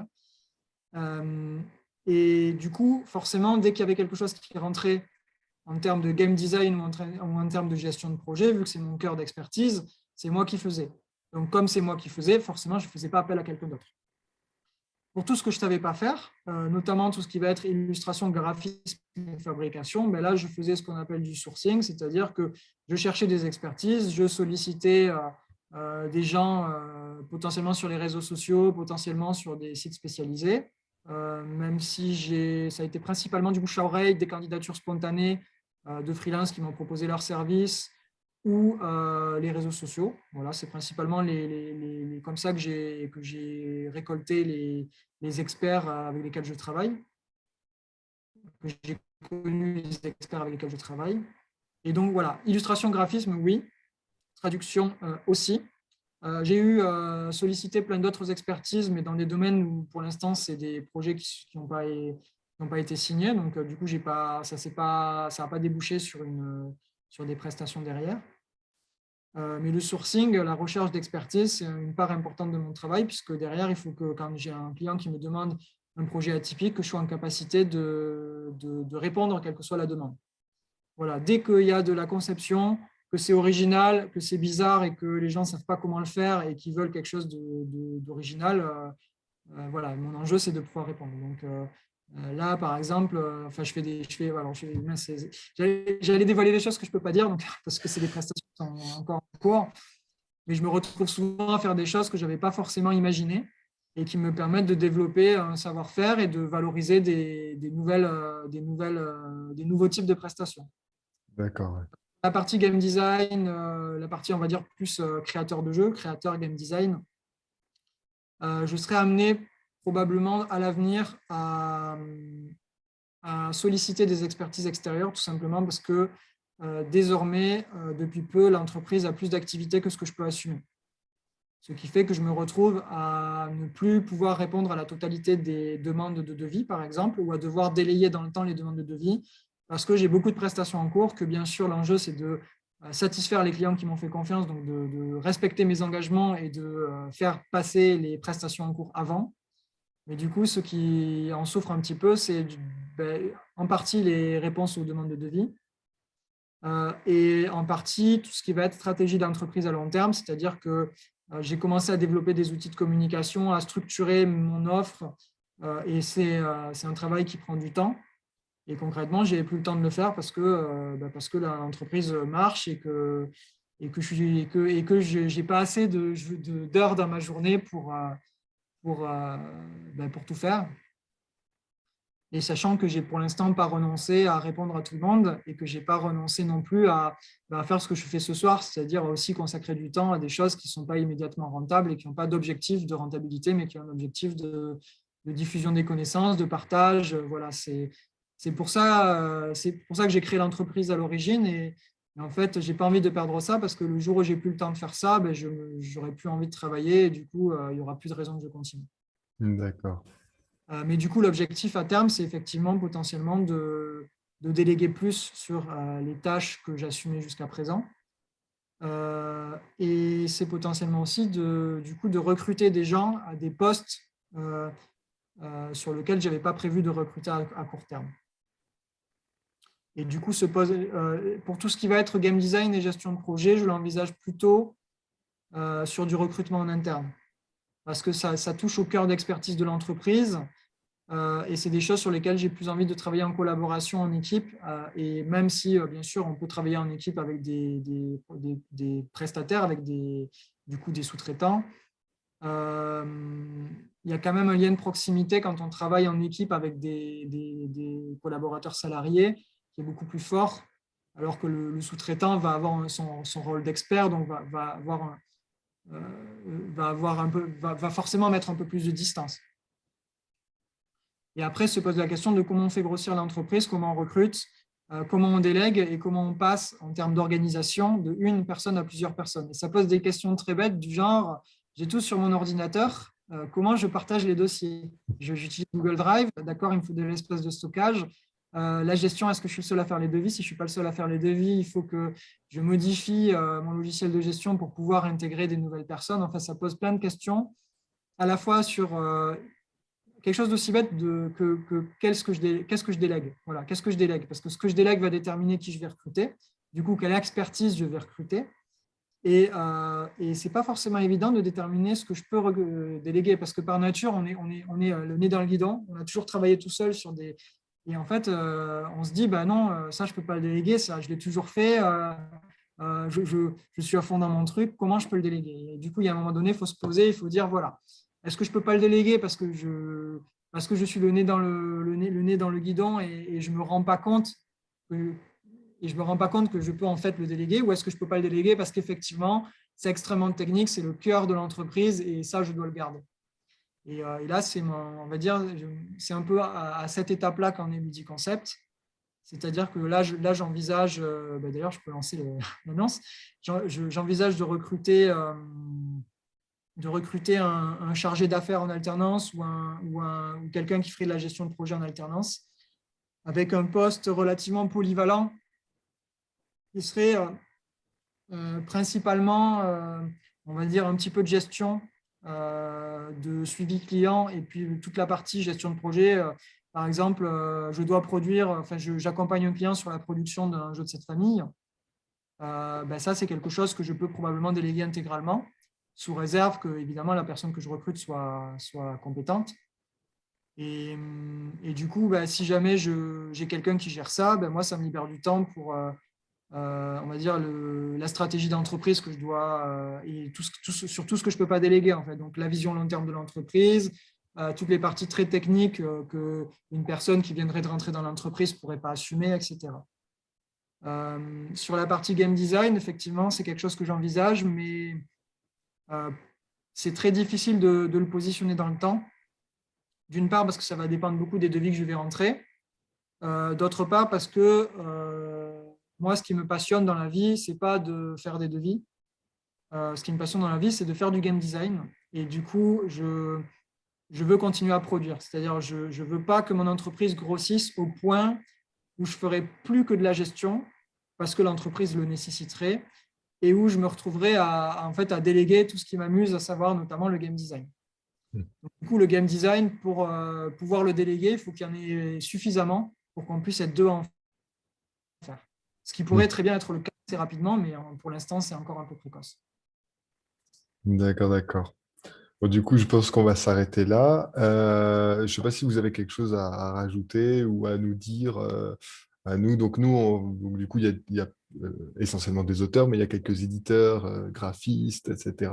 Peut-être d'ailleurs des gens qui seront intéressés par l'offre d'emploi, qui sait. Du coup, je ne sais pas si vous avez quelque chose à rajouter. Alors, j'ai beaucoup de choses à dire, mais après, je pense que je pourrais ne pas m'arrêter. Donc, je pense que, sauf si vous avez d'autres questions un peu contextuelles, je pense que de mon côté, je vais m'arrêter là. D'accord, ok, très bien. Et Eh ben, voilà, potentiellement, il y a plein de sujets à aborder, des questions de positionnement des jeux, des questions de difficulté de vente, des questions mhm, à tout ce qui va être l'auto-édition, notamment le fait que le marché a pas mal évolué et que le créneau qui s'était ouvert pour les auto-éditeurs dans le financement participatif, c'est quand même énormément refermé. mhm. Non, ça devient très difficile pour un petit éditeur et encore plus pour un auteur-éditeur d'exister dans ce marché et de trouver une place, en fait, d'arriver à trouver un espace un peu sécurisé dans lequel il puisse exister, dans lequel il puisse du coup vendre suffisamment pour survivre. Mhm. Il y a plein de choses à dire encore, mais voilà, on peut, enfin, je peux en parler si vous le souhaitez, mais sinon je vais m'arrêter là. Comme vous voulez. Comme vous voulez. Nous, C'est à vous de me on a dire, le temps, donc il n'y a c'est à pas de vous de me souci. relancer dans une direction précise, histoire que je ne parte pas dans tous les sens. Par exemple, en termes d'auto-édition, notamment pour les jeunes auteurs, vous avez un conseil particulier ou au contraire, justement, des recommandations ne faites pas ça, absolument, ça c'est l'erreur à ne pas faire Oui, alors il y a plusieurs conseils que je peux donner. Déjà, c'est pas forcément faire comme moi, c'est-à-dire moi je suis parti dès le départ en disant je veux auto-éditer. Et du coup, j'ai pas sollicité les éditeurs. Après, vu la particularité d'Opération Archéo, je pense que le résultat aurait été le même, c'est-à-dire que j'aurais auto-édité. Mais dans la pratique, je n'ai pas sollicité les éditeurs en étant persuadé que, quelle que soit la situation, l'auto-édition serait plus rentable. Ce n'est pas complètement vrai. J'ai l'exemple d'un camarade de Perpignan qui est passé par un éditeur sur un premier jeu et le jeu s'est très bien vendu. Et bon, cet auteur a le talent de savoir éditer. Alors, le talent ou la chance, mais je pense que c'est du talent parce que quand ça se reproduit plusieurs fois sur les premiers jeux, c'est qu'il y a ce talent-là. Il a eu le talent de créer des jeux capables de se vendre. C'est-à-dire que pour moi, un bon jeu, au contraire de ce qu'on peut dire, au contraire de ce que certains éditeurs disent, un bon jeu, ce n'est pas forcément un jeu qui se vend. Et un jeu qui se vend, ce n'est pas forcément un bon jeu. Un jeu qui se vend, c'est un jeu qui répond à des attentes et qui répond à un public très large. Et évidemment, a priori, le jeu est un minimum bon, sinon il ne se vendrait pas, là on est d'accord. Et du coup, parfois, ça peut être intéressant de passer par un éditeur parce que parfois, il vaut mieux vendre 50 000 boîtes avec un éditeur bien implanté qui va être très bon pour déterminer, pour choisir les jeux capables de se vendre et qui du coup va être une valeur sûre pour l'auteur, sachant qu'il n'y a jamais de garantie dans tous les cas. Donc, j'aurais tendance à dire que voilà, un auteur qui signe un jeu chez Asmodée ou chez un des gros éditeurs d'Asmodée, il a quand même pas mal de chances de vendre beaucoup de boîtes. Et du coup, même s'il va toucher très peu par boîte, multiplié par 10, 20 ou 30 000, ça fait quand même beaucoup. Hmm. Après, il ne faut pas que ce soit un miroir aux alouettes parce qu'il y a plein de jeux qui se vendent à quelques milliers d'unités. Et quelques milliers d'unités fois 20 centimes, ça fait quand même pas grand-chose. Donc voilà, ça reste très aléatoire, mais en tout cas, passer par un éditeur peut être aussi rentable, voire bien plus rentable que s'auto-éditer, sachant que quand on s'auto-édite, on a énormément de difficultés à exister. L'auto-édition, ça implique de trouver des créneaux de commercialisation, sachant que la plupart des boutiques, ou en tout cas la majorité des boutiques, refusent de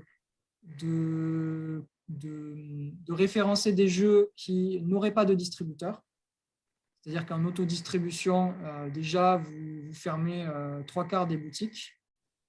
Et que pour les boutiques qui restent, comme c'est compliqué pour elles de commander, elles ne vont pas faire de suivi, il va falloir les relancer, ça va être très chronophage.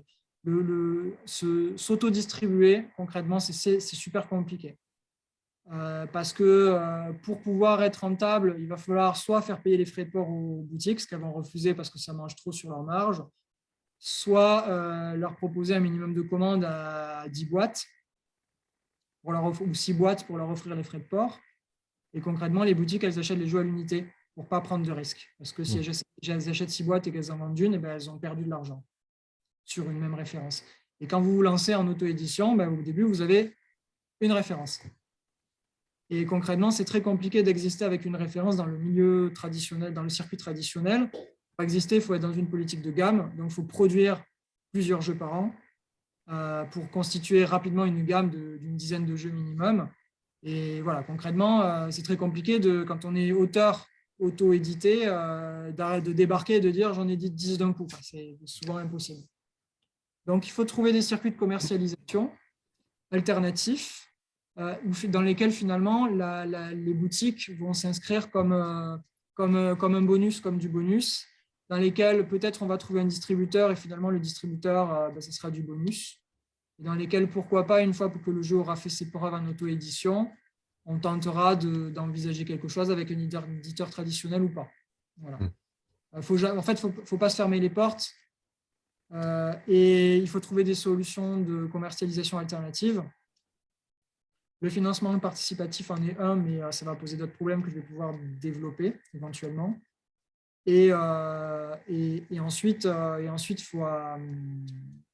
voilà, dans les solutions de commercialisation alternative, oui, et aussi tout chiffrer, quoi. C'est-à-dire que le tort qu'ont certains auteurs qui s'auto-éditent, c'est de sous-estimer les coûts, de ne pas prévoir certains postes de coûts, et du coup, ils se retrouvent avec des difficultés. Par exemple, très souvent, on sous-estime complètement l'importance du budget communication. On se dit, tiens, je vais lancer ma campagne de financement participatif. Du coup, tous les gens ils vont aller sur ma campagne de financement participatif et puis ils vont acheter mon jeu, sauf que dans la pratique, si on ne fait pas de publicité, une campagne de financement participatif, elle n'attire personne. Déjà parce qu'il y a beaucoup trop d'offres. Et ensuite parce que, par exemple, l'erreur que font les gens sur la campagne de financement participatif, c'est qu'ils se disent, le fait de créer la campagne de financement participatif sur Ulule, tous les gens qui sont inscrits sur Ulule, ils vont y aller. Ben non, en fait, non, pas du tout. La plateforme, elle apporte très peu de visibilité, en fait. Et les gens qui vont aller sur la plateforme, sur la campagne, c'est les gens que l'éditeur aura incité à aller sur la campagne. Donc, en fait, ce n'est pas via la plateforme qu'ils vont y aller, c'est via les emails que l'éditeur aura envoyé, c'est via les réseaux sociaux, c'est via... voilà, et donc... en fait, il faut en avoir une approche statistique, c'est-à-dire que en marketing, il y a un truc qu'on appelle, je crois qu'on appelle ça le taux de transformation, c'est-à-dire on va avoir par exemple 1000 personnes qui vont aller sur une page et sur les 1000 personnes, il y en a une qui va acheter et qui va acheter le produit. Et ça, c'est ce qu'on appelle le taux de transformation, c'est-à-dire il y a 0,1% des gens qui vont aller sur la page qui vont acheter. Et du coup, on a deux manières d'améliorer nos ventes. Ben, la première, c'est de faire en sorte qu'il y ait beaucoup plus de gens qui aillent sur la page. Et la deuxième, c'est d'augmenter le taux de transformation en améliorant l'attractivité de la page et l'attractivité de l'offre. Évidemment, il faut jouer sur les deux tableaux. Mais du coup, si on considère qu'il y a peut-être 0,1% des gens qui vont acheter, c'est-à-dire que si on veut faire 1000 ventes, il faut attirer 1 million de personnes. C'est ça, ouais. Voilà. Donc, même si en financement participatif, on peut espérer que peut-être le taux de transformation sera un peu plus important parce qu'il est traditionnellement peut-être un peu plus important que sur un site de vente classique. Mais allez, imaginons que le taux de transformation soit le double, 0,2%. Il faut attirer 500 000 personnes pour faire 1000 ventes. Donc, en fait, c'est des volumes des volumes de diffusion. Enfin, il faut avoir une capacité d'attraction, une capacité de diffusion de l'information qui est énorme. Et concrètement, ça ne se fait pas tout seul et ça se fait soit en ayant un très, très gros réseau. Par exemple, les YouTubeurs sont capables de faire ça parce qu'ils ont déjà un très gros réseau. Donc, c'est pour ça que certains jeux de société vendus par les YouTubeurs, ou par exemple le jeu Reflet d'Acide, tiré du podcast du même nom, a été capable de mobiliser sa communauté. Donc, il faut déjà avoir une très grosse communauté. Ou il faut avoir un budget communication qui permette de diffuser massivement l'information. Sachant que maintenant, c'est devenu beaucoup plus compliqué d'exister sur les plateformes de financement participatif pour plusieurs raisons.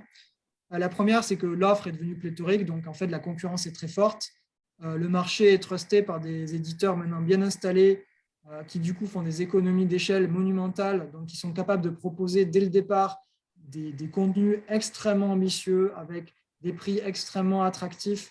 Et du coup, forcément, quand vous êtes un petit éditeur qui vient de se lancer, qui a un tout petit budget graphisme, qui a fait du coup des illus un peu simplates et tout, tout de suite, la perception de qualité, ça va être le jeu, il est médiocre, c'est pas bien expliqué, il n'y a pas une belle vidéo de présentation, et puis en plus, les visuels, ils sont médiocres, ils sont pas beaux. Du coup, tout de suite, quand bien même le jeu serait exceptionnel en termes de game design, le pauvre petit éditeur qui commence et qui dit « Regardez, venez soutenir mon projet », il va être jugé très durement, il va être jugé par des consommateurs, plus par des amateurs de jeux, par des consommateurs qui vont le juger comme dans un secteur très concurrentiel. Voilà. Donc, le jugement va être très difficile, va être très dur. Il faut y être préparé. Et ensuite, il y a d'autres éléments qui rendent difficile aussi la campagne de financement participatif, c'est les réseaux de diffusion. C'est-à-dire que quand moi, j'ai lancé Opération Archéo, il y avait encore ce qu'on appelle il y avait encore de la viralité sur les réseaux sociaux. C'est-à-dire que sur Facebook, notamment, on pouvait espérer avoir ça porte un nom que je n'arrive pas à retenir. Ça porte un nom très précis que j'ai oublié. En gros, c'est le fait qu'il va y avoir, quand les gens vont, que quand vous partagez vous partagez une information, il y a une viralité naturelle qui va se faire, qui fait que les gens vont les partager, et puis que ça va être partagé à nouveau, et que vous pouvez espérer un effet de buzz, un effet d'emballement de l'information qui, du coup, va se diffuser beaucoup plus largement que ce que vous étiez capable de faire tout seul, en fait. D'accord. Vos amis vont partager, puis leurs amis vont partager, puis leurs amis vont partager. En fait, le but de Facebook, c'est qu'il n'y ait pas de viralité, parce que le but de Facebook, c'est que vous payiez de la sponsorisation de posts.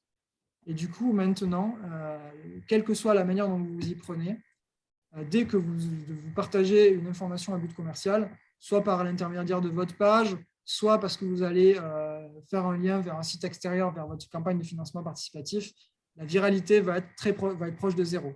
Ce qui fait qu'actuellement, quand vous publiez du contenu pour faire la pub de votre campagne de financement participatif, vous allez avoir beaucoup moins de viralité et beaucoup moins de visibilité qu'à l'époque, en 2017, quand moi j'avais lancé ma campagne d'opération Archéo. Et c'est en partie ce qui a expliqué, il n'y a pas que ça, mais c'est en partie ce qui a expliqué que j'ai fait 13 000 € avec Custo Fury en sortant les rames, alors que j'ai fait 31 000 € avec Opération Archéo sans aucune expérience, en fait. J'étais mieux préparé pour Custo Fury et pourtant j'ai beaucoup plus galéré. Il y a deux choses qui ont expliqué ça, c'est la concurrence qui était plus forte, pas de viralité sur les réseaux sociaux.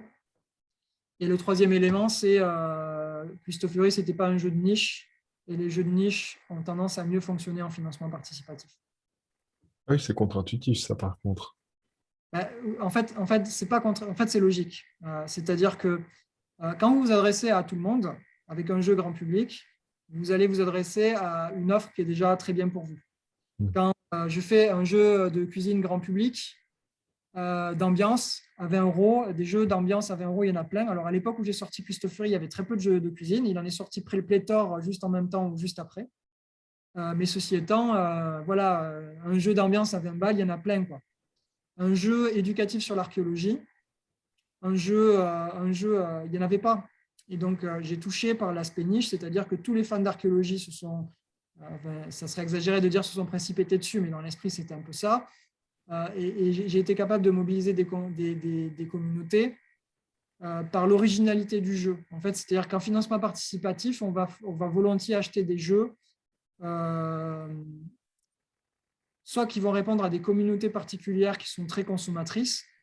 Par exemple, les fans de jeux experts vont facilement acheter des jeux originaux parce que là, il y aura l'effet de niche jeu expert qui fait qu'on va peut-être un jour accepter de faire confiance à un game design très élaboré, très bien pensé, qui sortirait du lot plutôt que... Et du coup, c'est ça qui va faire qu'on va acheter.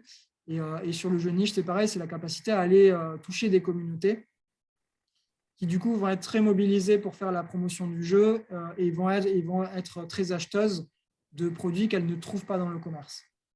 Alors que concrètement, quand je vais faire la promo de mon jeu grand public à 20 balles, le consommateur, déjà le fan de jeu, il se dira ça c'est trop grand public pour moi potentiellement, parce que le très grand public n'achète pas en financement participatif, il va en grande surface. Et puis ensuite, le fan de jeu, il va peut-être se dire ouais, il a l'air sympa, mais je vais plutôt attendre qu'il sorte dans le commerce, comme ça je filerai des sous à ma boutique préférée qui est de mon conseil. Et donc du coup, là, vous ne pouvez pas lutter contre la petite boutique.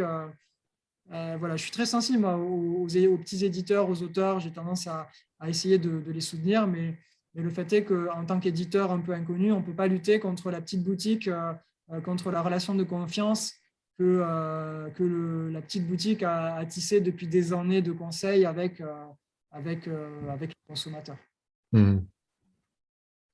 Voilà, du coup, c'est vrai que c'est difficile d'exister en tant que petit éditeur, en tant qu'auto-éditeur. Et ce qui marche, c'est le jeu de niche, la capacité à diffuser son produit, pas négliger l'importance du budget communication quand on peut se le permettre. Si on ne peut pas se le permettre, faire attention à bien mesurer ses risques, à bien réduire ses risques et à n'investir que ce qu'on est prêt à perdre. Les gens qui ont engouffré des sommes pharaoniques dans des jeux qui ne se sont pas faits. Parce que ce qu'il ne faut pas oublier, une campagne, c'est 2 mois de préparation, donc 2 mois de travail à temps plein, sans garantie. C'est de l'investissement parce qu'il va falloir investir dans les graphismes, dans les illustrations, qu'il va bien falloir en général payer les gens. En tout cas, le plus souvent, il faut les payer. En tout cas, moi, je les ai payés, ça m'a coûté des ronds. Et puis ensuite, il faut faire connaître sa campagne et potentiellement, il faut payer aussi. Voilà. Donc, il y a pas mal d'investissements. Oui, une chose importante, tout prévoir en amont. La communication, ça se prévoit en amont. Il faut savoir qu'est-ce qu'on publie, quand est-ce qu'on le publie, comment on le publie, avoir tous ces paliers qui sont déterminés. Moi, j'ai eu des gens qui me demandaient conseil pour leur campagne parce que j'en avais fait 2 et que je réponds assez volontiers aux demandes de conseil. Et en fait, je leur dis très bien, votre campagne, elle commence quand? Et ils me disent, elle a déjà commencé. Bon, comment vous voulez que je vous conseille sur une campagne qui est déjà en cours? Si je vous dis qu'il ne fallait pas faire comme ça, de toute manière, vous ne pourrez pas le modifier.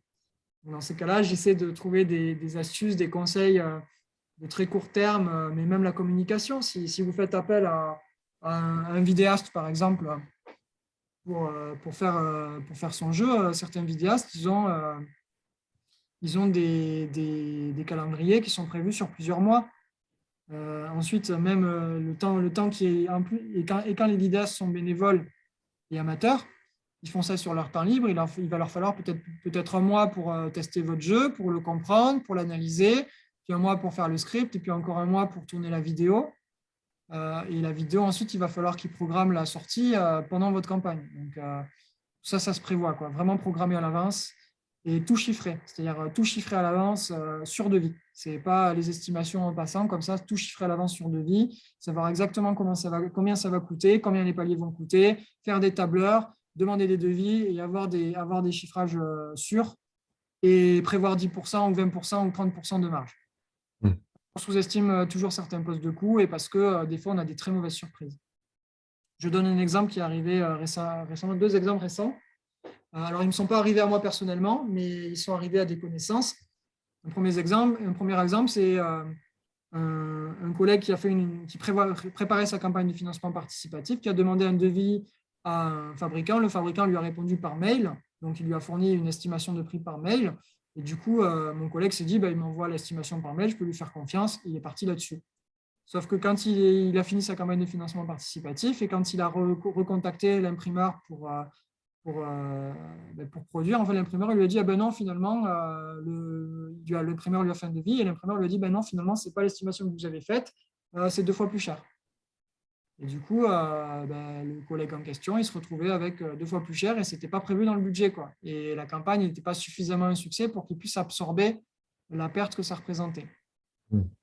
Un autre exemple, c'est un exemple récent, c'est que si vous avez lancé une campagne de financement participatif il y a 6 mois ou 1 an, que vous avez tout bien fait, c'est-à-dire vous avez tout chiffré, vous avez eu les devis des imprimeurs, donc vous vous dites c'est bon, c'est nickel, là je suis carré, hein, les prix n'ont pas bougé depuis des années, c'est bon, là je suis bon, j'ai tout fait bien.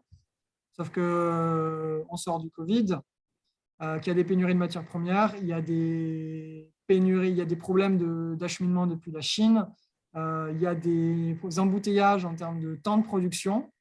Ce qui fait que logiquement, si vous avez fait votre campagne il y a 1 an, le temps que vous produisiez le jeu, le temps que vous finissiez le game design, le temps que vous fassiez les illustrations, les graphismes, même en étant quelqu'un de sérieux et d'honnête, on peut estimer qu'il va se passer 6 ou 8 mois ou voire 1 an avant que vous puissiez fabriquer.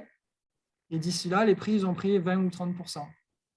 Et du coup, vous avez tout bien fait, mais pour autant, vous avez 20 ou 30% de coûts de fabrication en plus à assumer. Alors, sur certains jeux, quand vous avez une bonne marge, ça s'absorbe. Vous ne gagnez pas beaucoup d'argent, mais au moins vous n'en perdez pas. Sur des jeux où vous avez beaucoup investi en termes de fabrication et où le coût de fabrication est une part importante et les contreparties aussi sont une part importante de l'investissement, là, vous pouvez vous retrouver dans le rouge à perdre de l'argent malgré une campagne réussie, quoi. Du coup, on peut prévoir beaucoup de choses. On ne peut pas tout prévoir, mais il faut prévoir tout ce qu'on peut parce que ça permet potentiellement que ce soit moins dur s'il y a des imprévus, notamment. Et après, il y a des questions qui se posent. Par exemple, un exemple très simple, là, j'envisage de rééditer Opération Archéo dans une V2 améliorée. J'ai beaucoup d'investissements à faire, que ce soit dans la refonte graphique. Alors, le game design, je l'ai fait gracieusement puisque je sais que je ne rentabiliserai jamais le temps que j'ai passé dessus. Donc, j'ai rebossé sur une nouvelle version. Et là, je dois financer une amélioration de l'application, puisque c'est un jeu qui fonctionne avec une appli. Je dois financer une refonte partielle des graphismes et je dois financer une production, une fabrication. Et il y en a minimum pour 30 000 euros. Sauf que si je fais ma campagne de financement participatif à 30 000 balles, en fait, ça va être intimidant pour les gens parce que les gens vont se dire il y a peu de chances que la campagne soit un succès, du coup, je ne vais pas contribuer. Et donc, en fait, le fait d'avoir des besoins élevés augmente le risque de ne pas les atteindre. Et donc, la stratégie, c'est de dire, j'ai besoin de 30 000, je mets ma campagne à 5. Comme ça, je mobilise mes proches en 24 heures, c'est financé. Je peux mettre financé en 24 heures. Waouh, projet à succès, regardez, je suis déjà à 200%. Et dans la pratique, je sais que j'ai besoin d'atteindre 30 000. Et je sais que voilà, si je fais 10, je ne serai pas satisfait parce que ça ne m'aura pas financé la moitié de ce que je vais investir. Et du coup, la problématique dans ces cas-là, c'est que soit il faut avoir d'autres sources de financement, savoir qu'on va financer la plupart du projet autrement et finalement, la campagne de financement participatif, c'est du bonus. Mais souvent, quand on est un auto-éditeur qui commence, en fait, la campagne de financement participatif, ce n'est pas du bonus, c'est juste la seule alternative qu'on a trouvée, quoi. Et ensuite, c'est la problématique de quelle prise de risque moi je suis prêt à avoir. C'est-à-dire, imaginons que je mets mon seuil à 5 000, et si je fais 6 000, comment je fais, quoi? C'est pas assez. C'est pas assez pour moi. Et en même temps, si je mets 10 000, c'est beaucoup. Et ça veut dire que si j'atteins 9 500, je perds tout et j'ai rien à la fin. Alors maintenant, il y a des gens qui ont des astuces. Hein, ils mettent leur campagne sur Kickstarter. Ils mettent notamment les très gros qui sont sur des projets ambitieux où en gros ils visent 150 000, ils mettent 30 000 et s'ils atteignent 100 000, ils annulent la campagne. Quand bien même ils ont fait du x3 par rapport à ce qu'ils annonçaient. Il y a eu 2-3 campagnes comme ça qui ont été annulées alors que techniquement elles étaient réussies. Kickstarter le permet. Je ne sais pas s'il le permet qu'avec les gros, si c'est des passe-droits ou s'il le permet aussi avec les petits. Il me semble, mais ça sera confirmé, que Ulule, par exemple, ne le permet pas. Je ne suis pas sûr que les plateformes françaises on puisse annuler une campagne qui serait un succès. Ou si, alors je ne sais pas si c'est possible, et si c'est techniquement possible, je ne sais pas dans quelle mesure ça entraînerait de mauvaises relations avec la plateforme et du coup potentiellement l'impossibilité de retourner dessus par la suite. Donc là, il faudrait voir avec Ulule si c'est faisable ou pas.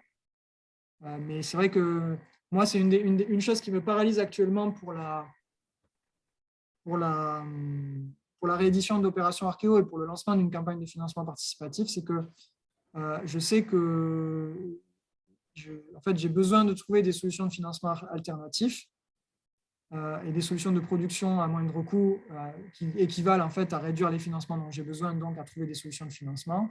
Et en fait, je ne peux pas lancer ma campagne parce que pour pouvoir la lancer, il faudrait que j'atteigne 30 000 euros. Pour ne pas prendre de risque, du coup, vu que pour l'instant, je n'ai pas de solution alternative, il faudrait que je mette, on va dire, mon seuil à minimum 15 ou 20 000 euros.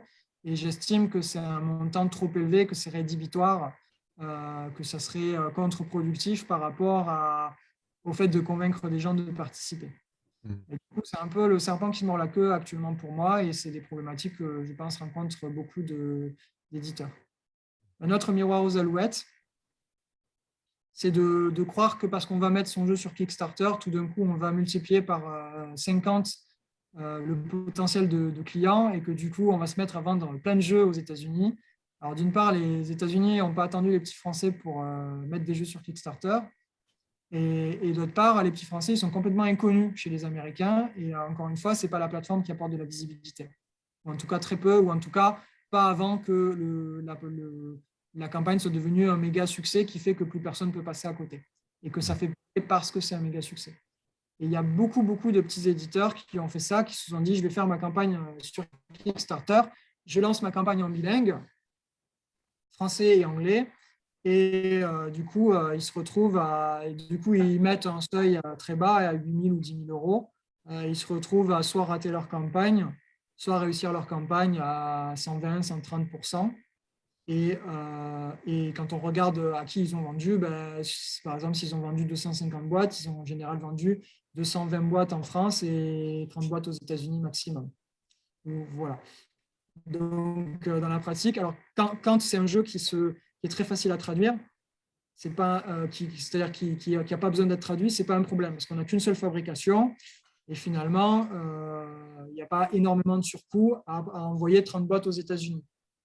Par contre, c'est mon cas par exemple avec Opération Archéo, quand on doit faire une double production parce que le jeu nécessite d'être traduit, on peut perdre énormément d'argent parce qu'on se retrouve à produire, au lieu de produire par exemple 3000 exemplaires ou 2000, alors imaginons 2000 exemplaires français, on va se retrouver à devoir produire 1000 exemplaires français et 1000 exemplaires anglais.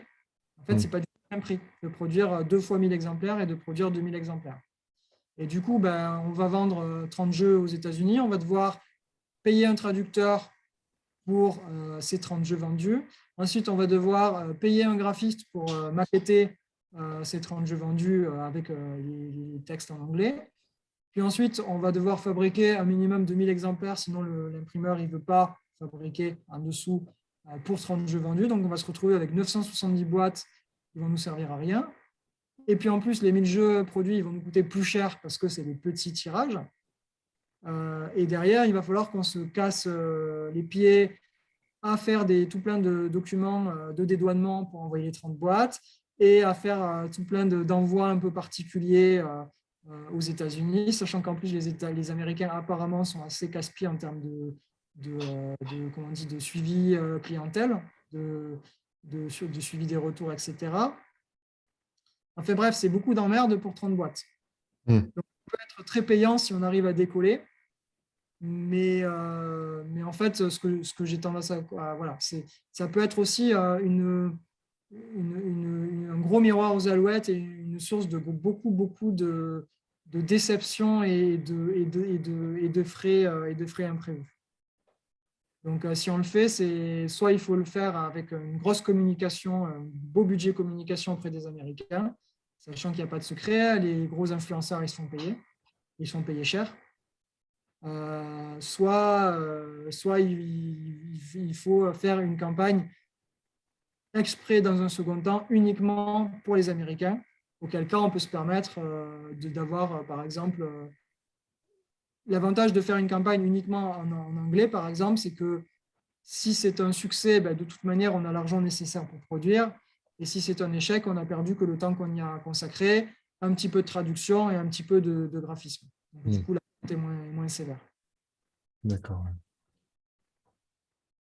Mais ouais, du coup, ouais, c'est... Pardon.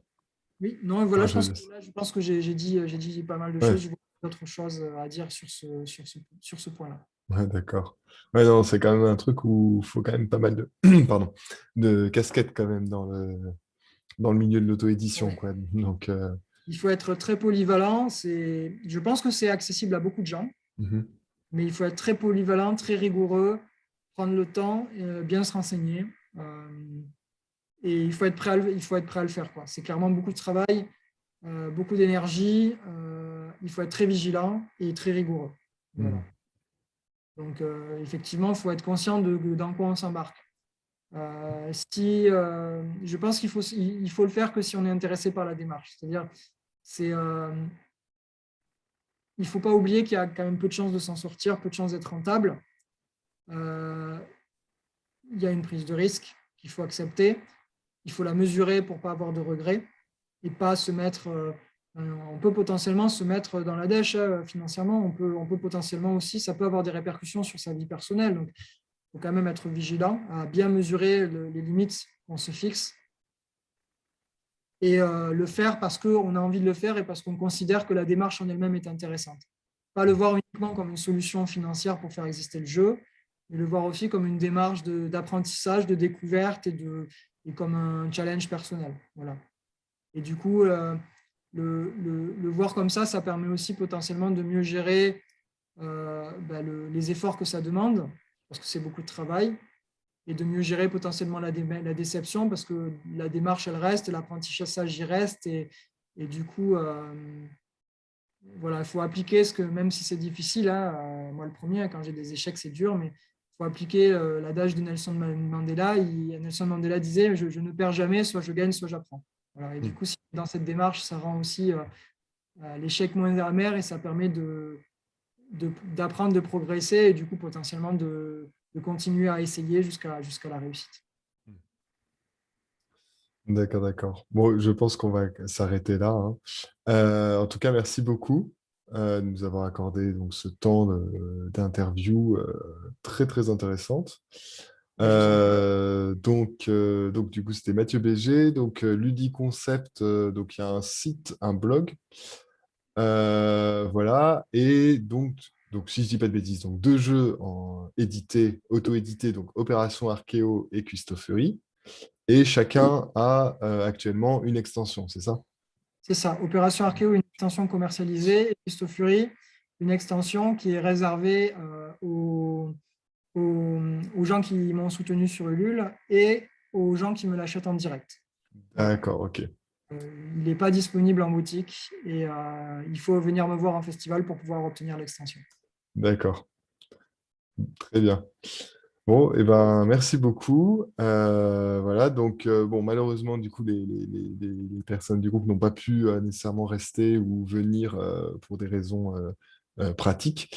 Donc, voilà, donc, ben, je vous remercie. Et puis donc, si des gens ont des questions, j'imagine que ça ne vous dérange pas si vous écrivent, par exemple, un mail via le contact de Ludiconcept ou des demandes de conseils justement sur Ça me l'auto-édition. dérange pas du tout. Ça me dérange pas du tout dans la limite de mes disponibilités, puisque malheureusement mes disponibilités se font de plus en plus rares, mais sur le principe, ça me dérange pas du tout. Oui, d'accord, très bien. Eh ben merci. Merci à vous. Tac.